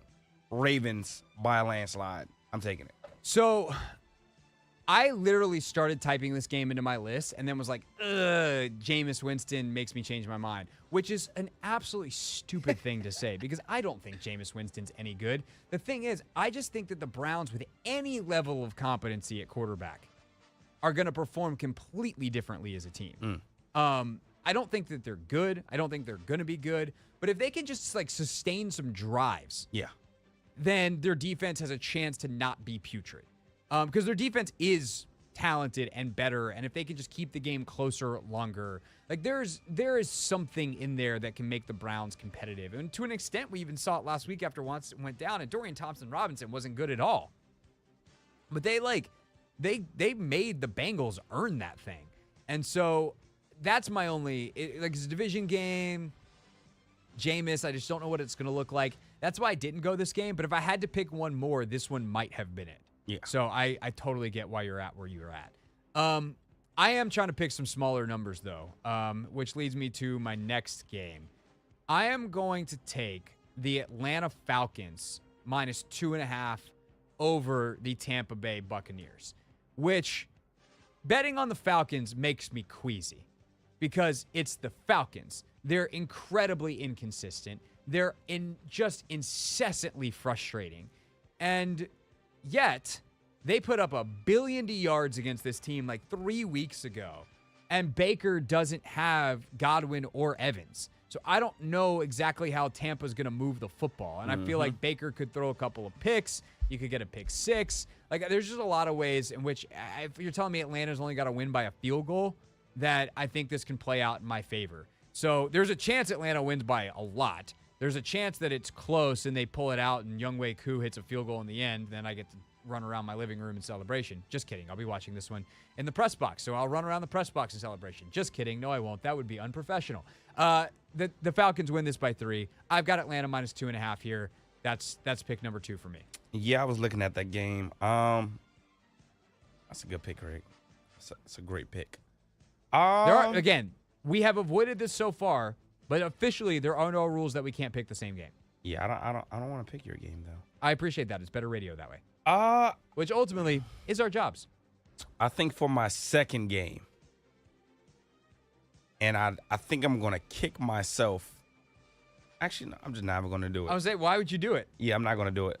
My third game. What game were you thinking about? New York Jets minus 7. I thought about that one too, but I was like, man, either way, I have to pick. I have to pick the Jets or the Patriots, and I'm gonna feel stupid either way. Yeah. So I get that. That's not my third game either. I think I'm gonna go with the Packers minus 4 over the Jags for my second game. I still think the Packers are a prime contender. Again, all we want to see is Jordan Love protect the ball. And I think he'll have a chance to do that this week. I think this should be a game where they have no problems, moving the ball, sustaining drives, and getting these Jaguars out of here. The Jaguars stink. They have 2 wins. They're coming over off London, teams. by the way. Yeah. Also, so there's some extra travel here. Yeah, I mean, the only thing here is that the Jags offense can be good, and the Packers defense is a little up in the air. By the way, maybe it becomes a little less up in the air over the next couple of weeks because apparently Robert Saleh is hanging out in Green Bay. He was the best man, or Matt LaFleur was the best man in one of their weddings. Like, one of them was the best man in the other's weddings, and so he's with the Packers in a fluid role, according to what was described in Green Bay. I think this is a great pick. There's a little part of me that's a little mad for not picking this game because I do still think the Jags probably are not very good. And every time they give you a little bit of hope, you're like, oh, never mind, that was against the Patriots. So they're probably not going to score 30 again. Yeah. But, all right, Green Bay minus 4. That was 4.5 earlier in the week, so the lines, you got a better line on that. My last game, I'm going to ride my Bills theory here. Which is that the Bills are about to go on another run where they look like one of the best teams in football for 3-4 weeks. And that is really my reasoning why I think they could go to Seattle and win by more than 3. The Seahawks, like, Geno's playing good football. They are without DK, if I'm not mistaken. So that definitely hurts their potential. I don't know if that's official yet, but he definitely was banged up. Let me see if I can find that real quick.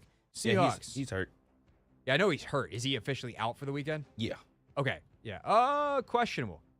We'll miss Seattle's next 2 practices and then have his sprained MCL evaluated Friday before the team makes a decision on his status for Sunday's game against the Bills. So seems unlikely. He's got a sprained MCL. Either way, he ain't going to beat DK Metcalf. And I think that's enough to push me even harder in the Bills' direction. Buffalo minus 3. Buffalo minus 3. Okay, for my last game, I'm going to go. I'm going to take the Thursday nighter. Okay. Which side of the Thursday night are you going to be I'm going to take the Vikings minus the 3. Thursday night football is a little weird. It is, and I don't know what to make about the Rams having Cooper Kupp back. Is that enough to keep them competitive? Probably not. Nah, because maybe one dude.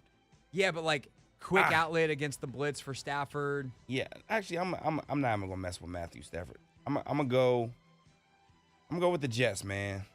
You're gonna do it? I'm gonna do it. I'm gonna do Jets minus 7 over the Patriots, and if they let me down, mark my words, Craig. I'm gonna laugh so hard because I picked New England on Monday with this game. Mark my words, Craig. Aaron Rodgers is done. Whoa. Okay. You know the high praise I had for him before this season.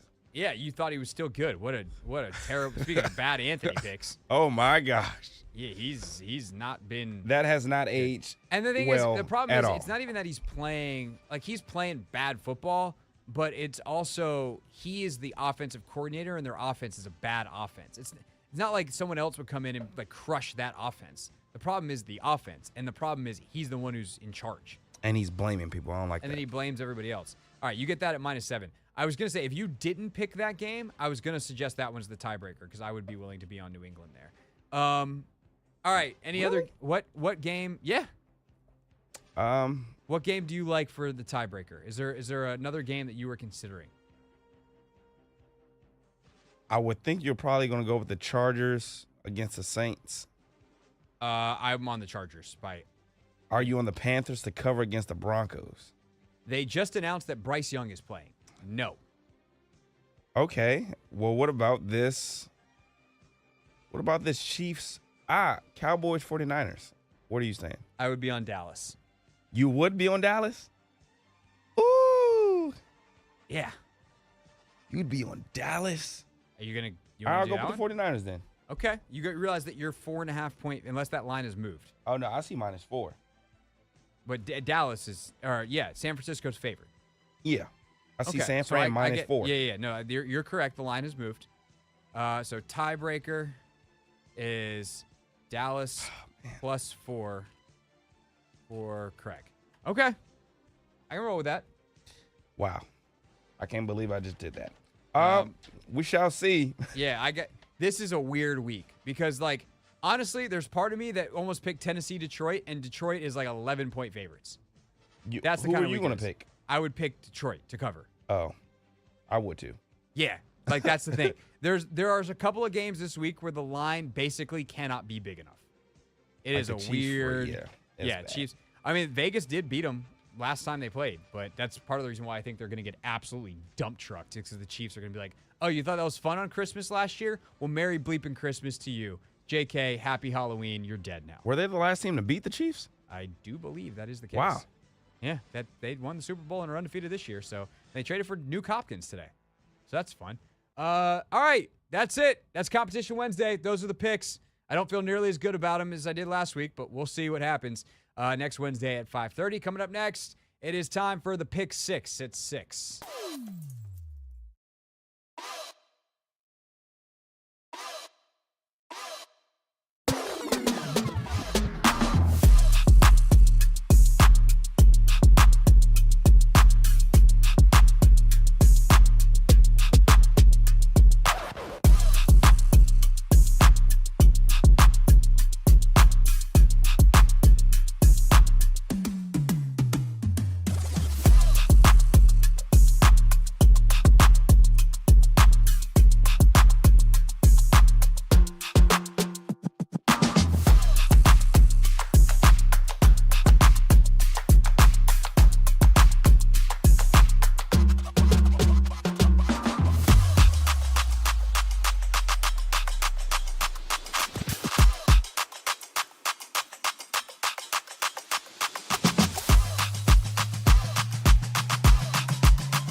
Final hour of the Hoffman Show. We'll be joined by Corey Kispert at 6:30 as it's Wizards Week here on the Team 980. Don't forget, this time tomorrow, you can come watch the show in person. Yeah, that's right. You can come hang out and say what's up at Capital One Arena because we'll be broadcasting live. With that said, please don't do it while I'm on the air. Anthony, what happens if people try to say hello to me while I'm on the air? You might get mad. No, I lose control of the show and I lose focus because I'm ADD as hell. So just when it doesn't look like I'm talking and we're in a commercial break, I'm more than happy to say hello, take pictures. I'm not saying that to like, if you want your picture with me, fine. If you don't, like, you're like, well, I don't want a picture with a radio guy. Like, I've been asked for pictures. More than happy to take them. Just not while I'm doing the show because that's focus is required. Also tomorrow on the show is part of Wizards Week. 4:30, Jordan Poole, one of my favorite interviews from Media Day, not just this year, but the last couple of years. Brian Keefe was excellent. You'll hear from him at 5:30, Poole at 4:30, Keefe 5:30, and then we'll wrap the show with my chat with Will Dawkins before we send you upstairs to Dave Johnson and Glenn Consor for the beginning of their pregame coverage. All right, with that all said and done and things you need to know out of the way, let's get to it. It's time for a Pick 6 at 6. The 6 biggest Commander storylines. It is caught! Delivered at 6 o'clock sharp. It's the Pick 6 at 6. We set out to find a leader, someone who could take this franchise to the next level, build an elite team that consistently competes for championships. All right, we start off with the, of course, biggest news of the day, which is Jayden Daniels does not practice. Number 1. So, first of all, how is he feeling? Dan Quinn on that coming out of the game on Sunday. Yeah, he came out strong anyway. He was, knowing him, chomping at the bit to get going. So, really for him, the attitude's been fantastic, just like you'd expect him to be. So he's doing well. Okay, that's good. We like Jayden feeling well. Then the question is, does that mean he's going to be able to play on Sunday? Well, he didn't practice today. JP Finley joined us at 5 o'clock, said he doesn't think it matters at all whether he practiced today. Tomorrow could be kind of a big day, and Jayden is certainly still involved, as Dan Quinn describes here. Yeah, not a lot changes in the preparation piece for him from, the early mornings to the VR work to meetings to treatment and all that. And so the walkthrough portions for everybody, mostly everybody gets involved in some level. So he won't be into the, the practice portion today. But we love our process that we go through to get ready. And that's why we kind of have the themes of the day and what we do on specific days. So the early parts of the game plan are in, and tomorrow it's a big red zone day. So we just try to stay into that process. Good news for him, there's a lot of banked reps on a lot of plays. And so for us, there's not, 50 new plays that go in every game. So there's a lot of banked reps on the things that, he's done exceptionally well. Some plays you guys have seen being at practice that other people haven't. And so those are still banked reps, that they may be new to the opponent, but they're not new to us. And so if Jayden has to go without Wednesday practice, he'll be ready. And I talked about this off the top of the show today, but his virtual reality stuff matters a ton here. The fact that he can prepare his mind without having to put any strain on his body means that they can have their usual preparation outside of practice, which is actually a smaller portion of his preparation than a lot of other players. And that's because he does the virtual reality stuff. He does whatever he does from the meeting room and the walkthroughs, and he doesn't have to throw a single football or take a single sprint, which means that obviously you'd prefer to have those things in the lead up to a game, but that his rib can heal. And that is the big thing. Can you prepare the mind while the body heals? And maybe because he's 23 years old and young, 4 or 5 days is enough, and he'll be ready to go. I think they probably want to see something tomorrow, but as for right now, they are giving Marcus Mariota those first-team reps, as you would expect, and he'll prepare to go as if he's the starter on Sunday, and then by Sunday, we'll figure out who is who. Here's Mariota on being QB1 this week. Yeah, you just take it one day at a time, honestly. I think when we came in the spring, having the opportunity to get reps with the ones has helped me kind of in this transition. But again, we're just taking it day by day. We'll see how Jay feels throughout the week. But yeah, like you said, nothing new to me. As a guy who started a lot of football games, has his own process, is going to go through it to prepare himself. And that's the thing as a backup is you have to prepare every week like you're the starter because you don't know when duty is going to call. The difference is once you get on the practice field, like you don't go second, you go first. But as he just talked about, he's got those banked reps with Terry and everybody. So that'll be interesting to see how they can continue to work together on Sunday like they did last Sunday against Carolina. Number 2. That said, the test is a lot harder. The Bears defense is really good. They have in 12 straight games given up 21 points or less. So what is Marcus Mariota seeing when he's watched him on tape? Very sound.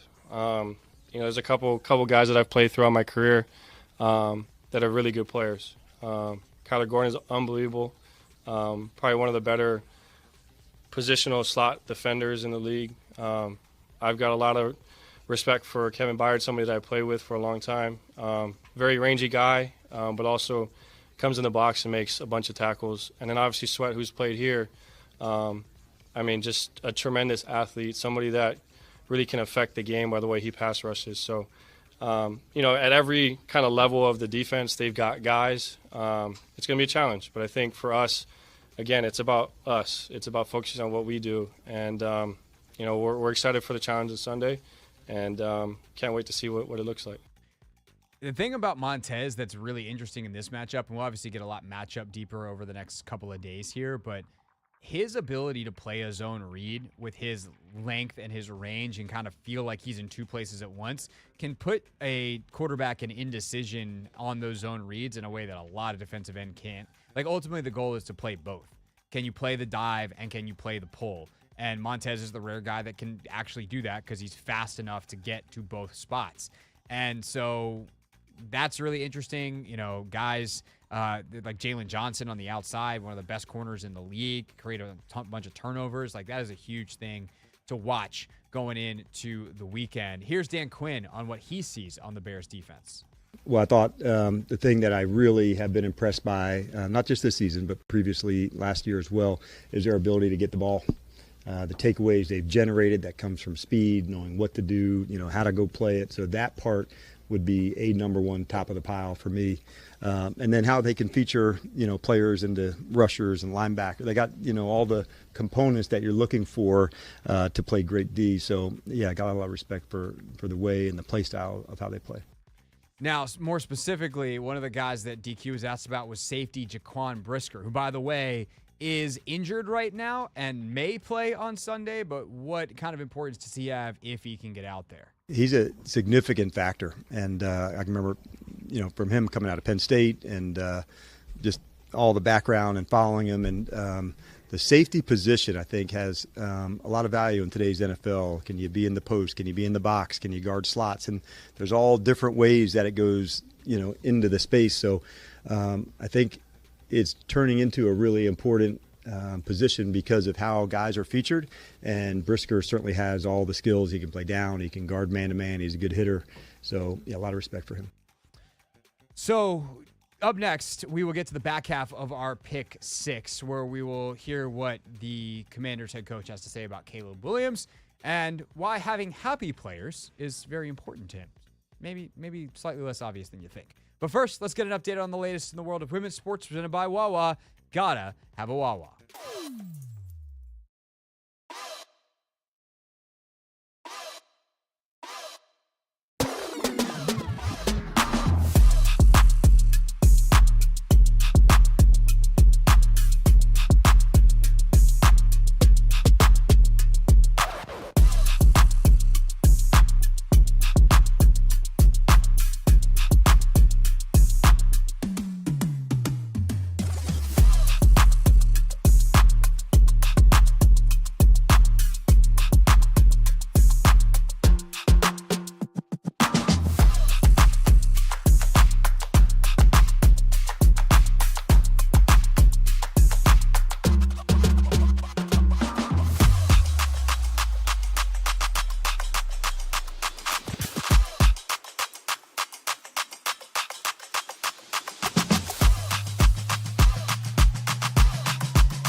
chat with Wizards wing Corey Kispert.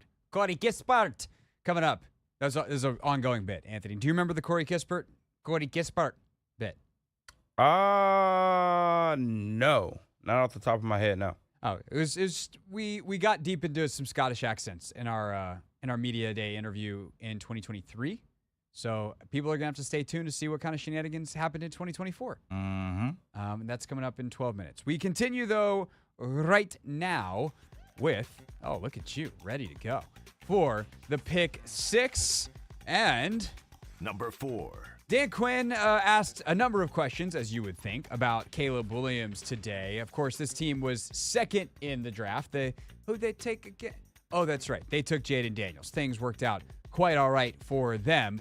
But how much research they do on Caleb and what's it going to be like to face him? That amongst the questions asked of DQ today, starting with the due diligence they did on the future number 1 pick. That is now the most recent number 1 pick and the guy they're going to face on Sunday. Quite a lot, because I think what you don't want to do is just think one way and then go another. And at that point, when most of the work is done, it's well before, the draft process gets underway, when, people decide, hey, this is where I'm going to head to. So quite a bit. Okay, so they did their homework then. I'm sure they've done their homework now. And, of course, we would love a matchup between number 1 and number 2 because that is sexy. That is something that felt weird coming out of my mouth, Anthony. People describe football matchups as like, it's a sexy matchup. Is it? Or is it just exciting? Exciting. Yeah. It's exciting. Definitively not sexy. It's exciting. And we would love to see it. But that shouldn't affect the way Jayden feels about playing this weekend. Does the opportunity to play against a guy who I'm sure became a friend throughout the process and is going to be a rival for a long time if both of them are good, have any impact on Jayden's desire to play this weekend? No. I think you guys have all been around Jayden, and like anybody, anywhere, anytime is really the mindset for him. Like, I think at his core, Sam, that's one of the things I really admire about him, is just like his readiness, his wanting to go prove it. So, no, much like we talked about Lamar a few weeks ago, like they're not playing against one another. So, like, it's about him and the readiness to get ready and help our team. Ultimately, that's why so many of his teammates really gravitate towards him. They know how much he puts it in and goes for it, and that's why he's seen as one of the great teammates around here.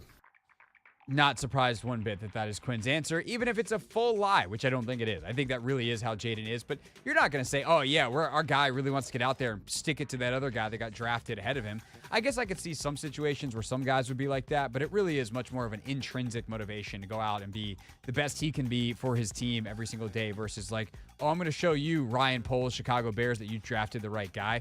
Because doing that in week 8 of your rookie year, like, it's nice. It's better than not doing it. It's the best you can do this weekend. But where are they 7-8 years from now? That is ultimately the question. As for when they kind of did their deep dive on Caleb Williams and maybe some information that could be helpful this weekend, how much does Cliff Kingsbury, who coached him last year at USC, help in all of that? It was strong because he had firsthand information to say how effective he was, the things that made him so effective. So he's got a great report about him, from everywhere he'd been, from being here locally to Oklahoma to SC. So it traveled with him, the work ethic, the playmaking ability. So it was pretty consistent, wherever he went. And I'd probably have a sense he would have done fantastic, just about anywhere.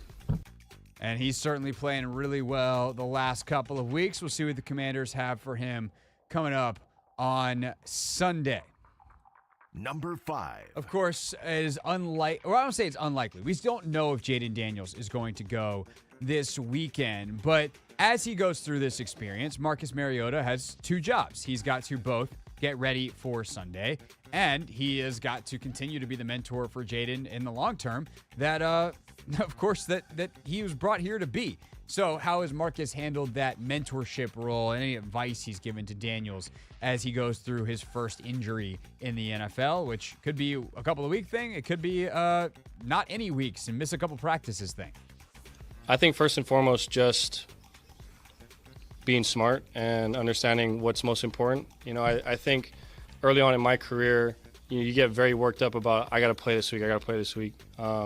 Sometimes it's focusing on your health in the long term.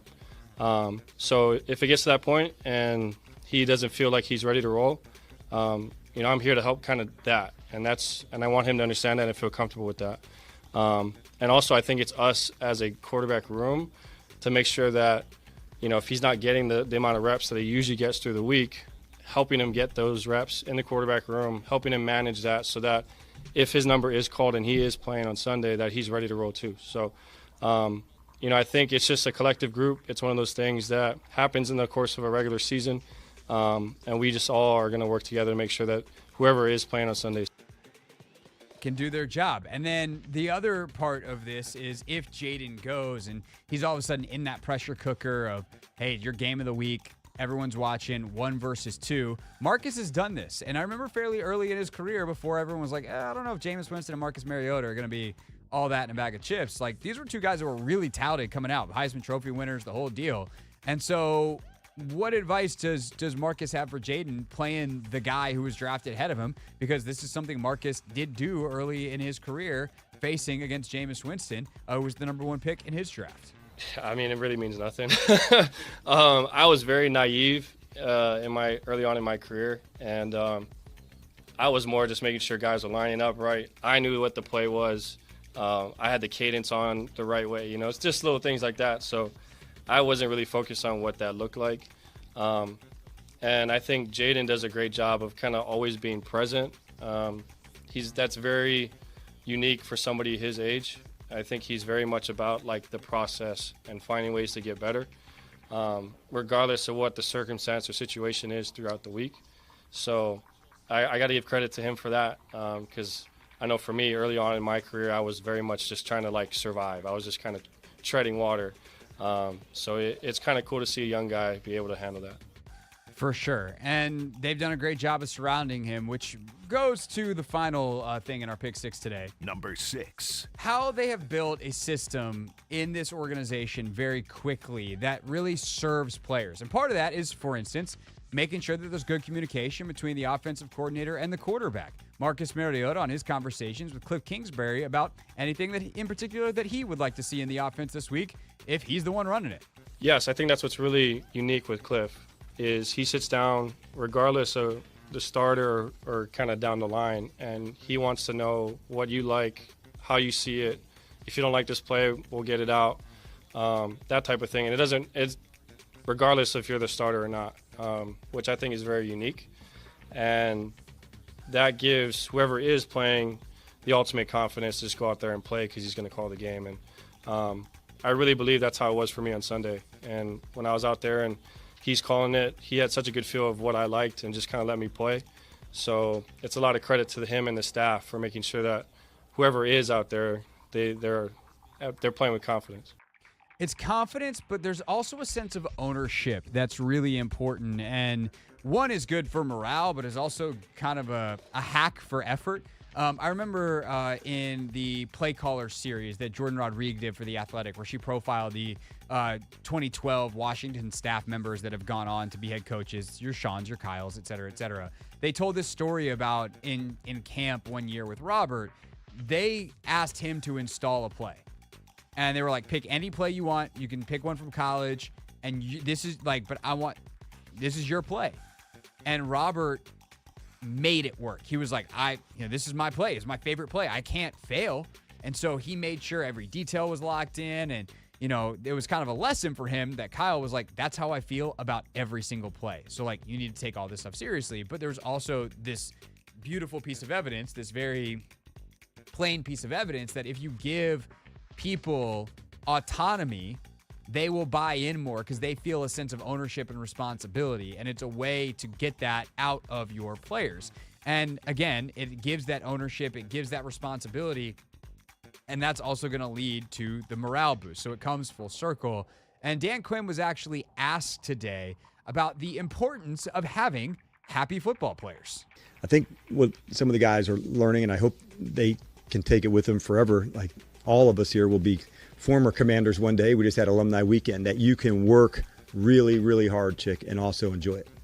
And like absolutely have other guys to go battle with and do it. And so seeing that connection as teammates, come on, we'll go do it again. We'll go do it again. It's the extra stuff they do in the weight room, the extra meeting room, on the field practice. You see them just spending time together in the locker room when there's no meeting next.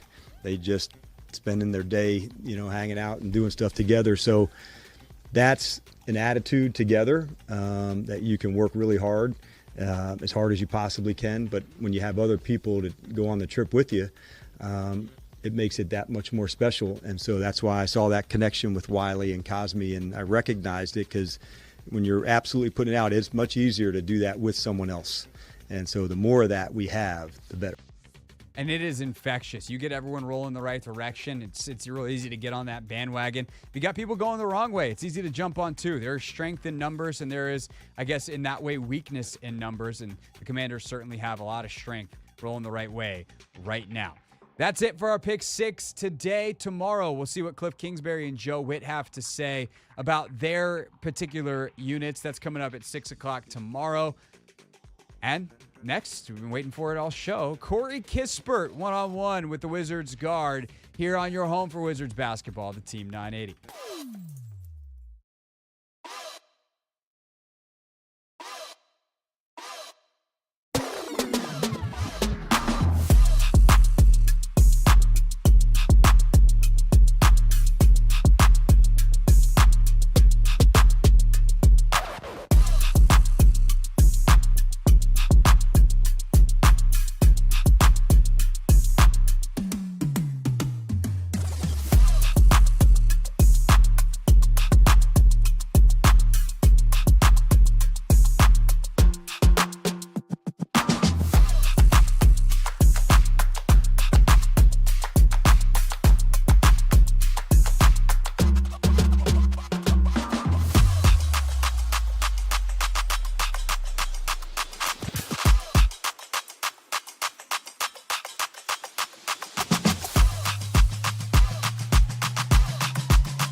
Final half hour here on the Hoffman Show. Team 980 always live as well on the free Odyssey app. It's Wizards Week. Tip-off tomorrow night. About this time, you'll be hearing from Will Dawkins, the general manager of the Wizards. We'll be live at Capital One Arena. But right now, my chat for Media Day with the one and only Corey Kispert. Back on Wizards Media Day. Told you we'd be back. It's Corey Kispert, everybody, with us here for this third year in a row that we've done this. Yeah. We've had Scottish adventures. I can't remember that. Yeah, we've had all kinds of fun. There's always something that comes out of this interview. So yeah. We don't know what it's going to be yet.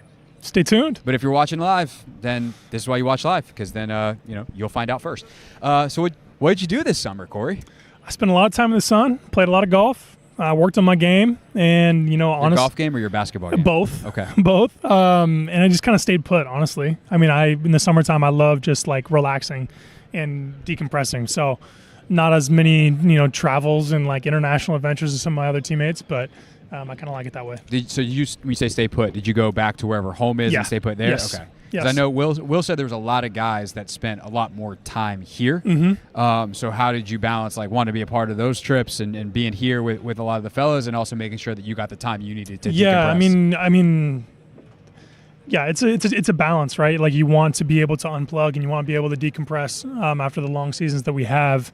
But thankfully, we were able to get guys' phone numbers right away and communicate with people as soon as they became a part of the team. So I felt like I knew a lot of the guys already coming here to DC from in September when we were ready to roll. So I felt like we were picking up where we left off, not kind of starting off on page one. Did you go to either Cali or Miami or yeah. both? Okay. It was at one of them. What was that experience like? Just kind of getting the fellas together.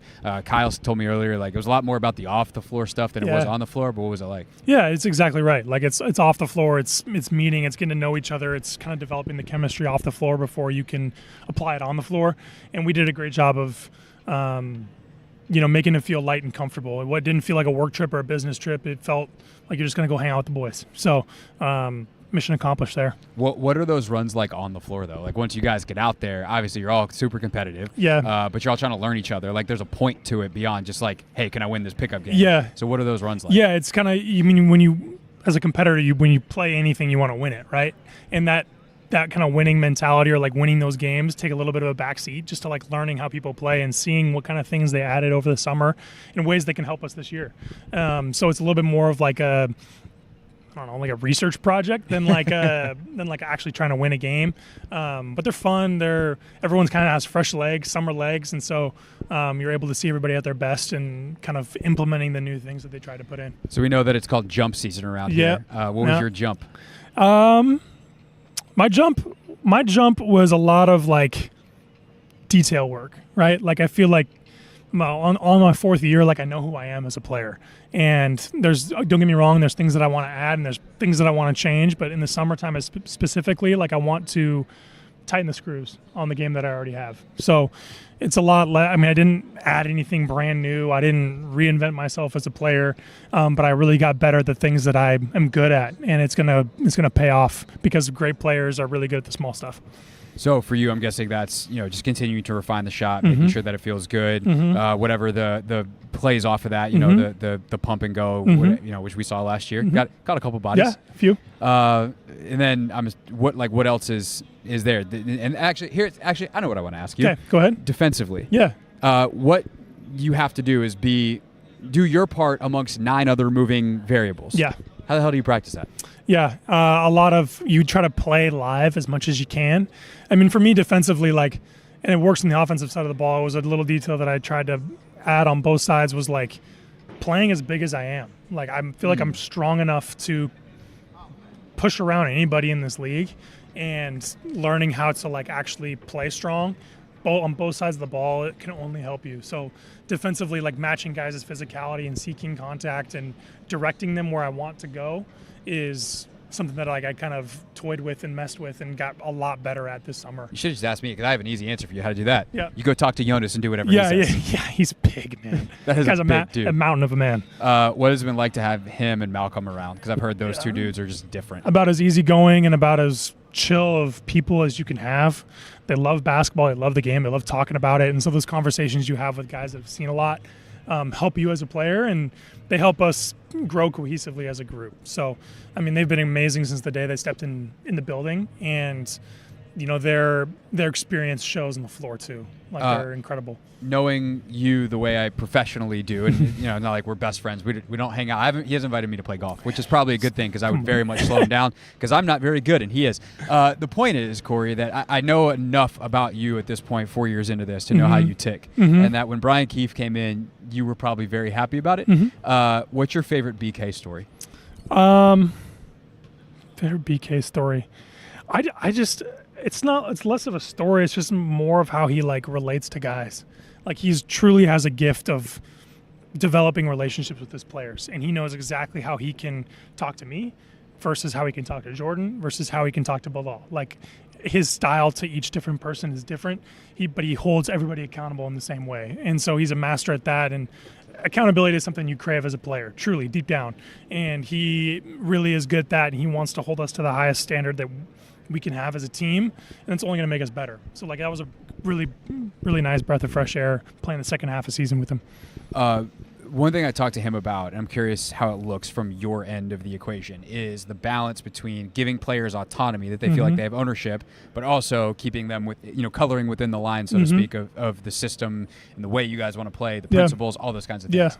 How do you see him doing that, and in terms of making sure that you guys feel empowered, that you can be yourselves, that you can feel the joy that Will and everybody talks about, but also doing things the way that they want them done? Yeah, I mean, on the court, it's important on a team to have roles, and everybody has a different role, and those roles change and shift throughout the year. I think freedom comes within knowing what you're supposed to do on the floor and having that clear guideline and exploring within that. But on the other hand, he lets us let it rip personally. We can be authentically who we are, every show of emotion, every way we want to play to the crowd, every way we want to interact with each other. That's okay. That's all good. And he encourages all of that. And practices are loose and they're fun and they're fast paced, but don't get us wrong. It's not going to be a free for all and roll the ball out and see what happens. There's structure and there's roles, and on the court we can explore within that. What is success for you this year? The most media day question ever. I know, and I know it's probably the hardest one too.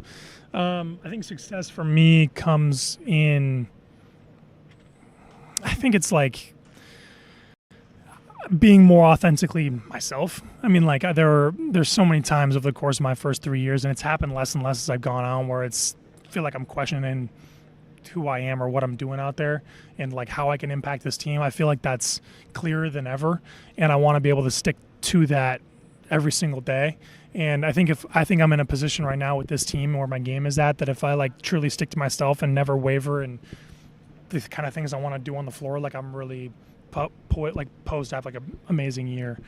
Do you working on yourself, so to speak? Sure. That's such a big cliche topic. term. It is, but I'm someone who thinks about that stuff a lot. So I'm asking this question from genuine curiosity, not in okay athlete guy with your athlete working brain. On yourself. Yeah, everyone's working on themselves out here. Do you? No, not dumb jock. Gen Z feelings, whatever. Right. Sure. I'm trying to work too. Do you read? Do you who do you talk to? What's that process look like for you? Yeah, it's mostly talking to people, really. I mean, I have a lot of good friends, both back home and friends that I've made, coaches that I've played for here who are no longer here that I can really lean on, who read a ton, who study a ton, who have been in a bunch of different places. And mostly for me, it's just seeking out people who are smarter than me and who have been more places than me, and asking what seems like dumb questions to them, but are really valuable to me. And if I can get things off my chest with the way that I'm feeling and how I'm approaching a season or different situations or problems that I'm navigating, that helps me feel better as a person. And hearing advice from really wise people, never hurts. No doubt. All right, last topic here. You are a 4-year college player, yeah? Yeah. You're now 4 years in the league. Yep. And now you have 19-year-old kids that are your teammates? Yep. Are you starting to feel that age gap a little bit? Yes, I am. I mean, people have been really nice to me today and calling me a vet and longer tenured wizard, but the word that they're saying is old when I read between the lines, and I'm starting to feel that way. I mean, these guys help me feel a little young. I mean, I'm 25, so I'm not old by any stretch, but 19, that's a big gap. So I'm learning from them as much as they're learning from me. What are you learning from them? just like these guys have unbelievable amounts of energy. Like they just come into the building every day like they've got like 10 hours of sleep and they've drank 4 Red Bulls before they showed up. So must be nice. They're pushing me to like play with joy and like approach the game in like in that way, which is going to help in the middle of the season. It should be fun. Yeah. Looking forward to watching you guys Cool. this year. There was no accents this year, which Bummer. Might be a good thing. Yeah, depending on which roads we go down. But we have done our 3rd straight media day interview without either of us getting fired, and we'll consider that a success. That's a win. Corey Kispert, everybody. Thanks, guys. Kispert, Anthony, do we think the fact that we behaved ourselves this year, we did not do any accents, we did not do any wacky bits, is why Corey then signed a very large extension? I think that played a role for Corey sure. Kispert, you owe me money. I'm just kidding. You don't. That's not how that works. It's against the laws of journalism. Okay, when we get back, Real Things Real People said into real microphones, including there is a very, well, I guess formerly powerful person who confronted an NBA All-Star about how bad the NBA All-Star game is. You got to hear this next.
It's the Hoffman Show. We're on the Team 980. We're always live as well on the free Odyssey app.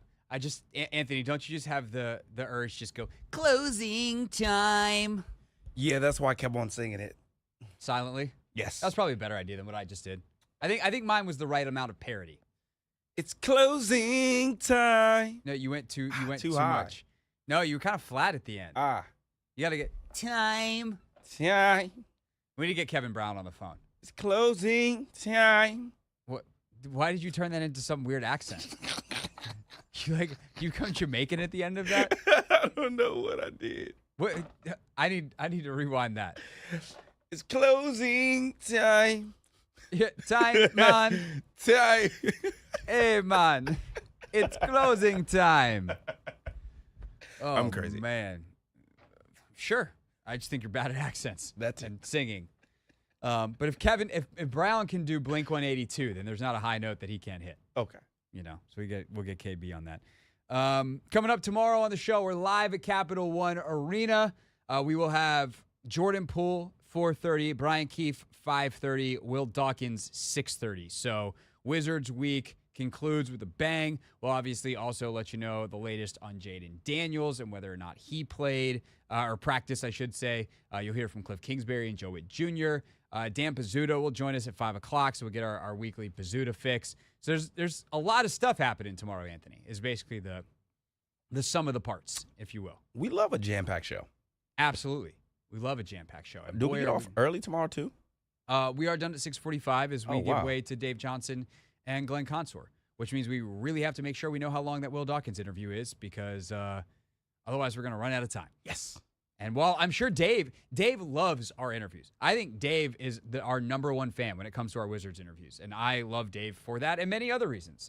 Dave Johnson's a very lovable person, but we do not want to run into the pregame show, even if he technically wouldn't mind, except for all of the other network affiliates on the Wizards Radio Network that wouldn't be getting the same thing. The point is that tomorrow you definitely don't want to miss the show. And if you missed any part of the show today, including our hit with JP Finley at 5 o'clock, you can check it out on the Hoffman Show podcast. Just search for said podcast, The Hoffman Show, anywhere you get yours. Real things. We're not going to be so this year. Real people. 5-11, not very good. Said into real microphones. The culture is actually damn good. Anthony, anytime I play, it's rare. There's been actually some really funny clips from politicians lately, and I try not to play them because I know people get really upset. But if there's one thing that can unite America, it's that the NBA All-Star Game is not very good. And so whether you like Barack Obama or not, you have to respect the man for going to Tyrese Halliburton's face on Tyrese Halliburton's podcast and saying this. Can I say something, though? Y'all got to have a little more pride in that All-Star Game. I mean, look, it's not as if y'all don't play pickup during the summers. Right. You know how to play in a way that, all right, I'm not going to hurt anybody. I'm not going to take anybody out. That All-Star Game's, it's broke, man. Well, I mean, people just not running. Everybody just trying all kinds of.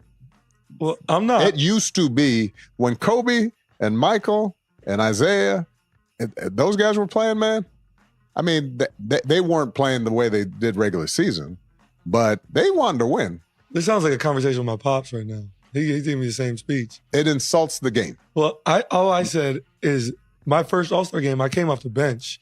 So yeah. I'm just reading the room of what's going on, and I'm just going to adjust to whatever. No, I agree, but everybody needs to be just like, all right. We got to lock in better. Lock in better. Well, we had because you're showing out, this is your business. This is your product. You don't want people thinking y'all out there just half-assed. That's a good point. We had a full meeting before last year's All-Star game. And it didn't work. It didn't work. Larry Bird came in there and gave us a speech about taking it more serious. Take it more seriously. Could they change the stakes, though, in a real way? To do something to make it where it's like... I mean, the problem is y'all get paid so much now. Although the in-season tournament turned out better than I expected. Yeah. Right? Where people, the incentive there, but partly because the game counted towards the season. But y'all need to do something. Because we got to figure it out. Because I ain't watching that thing no more. He ain't playing either. Uncle Barry just was like, I'm coming in and I got something to say. Yep. Young Tyrese Halliburton, audio courtesy of The Young Man in the Three, which is the reboot of JJ Redick's old podcast, The Old Man in the Three. Tyrese taking on the role as host. Yeah, I co-sign what Barry said. Yeah. Can you? By the way, Tyrese's face in that is incredible. Yeah. Because he's just like, I am getting scolded by Barack Obama right now. Which is pretty this is not fun. Like, it's cool, but not fun. Yeah. I wish I could have sat down and interviewed a Barack Obama. That's a cool cat to interview about basketball. Barack, if you're listening, you're welcome on the show anytime. We'll see you live from Capital One Arena tomorrow.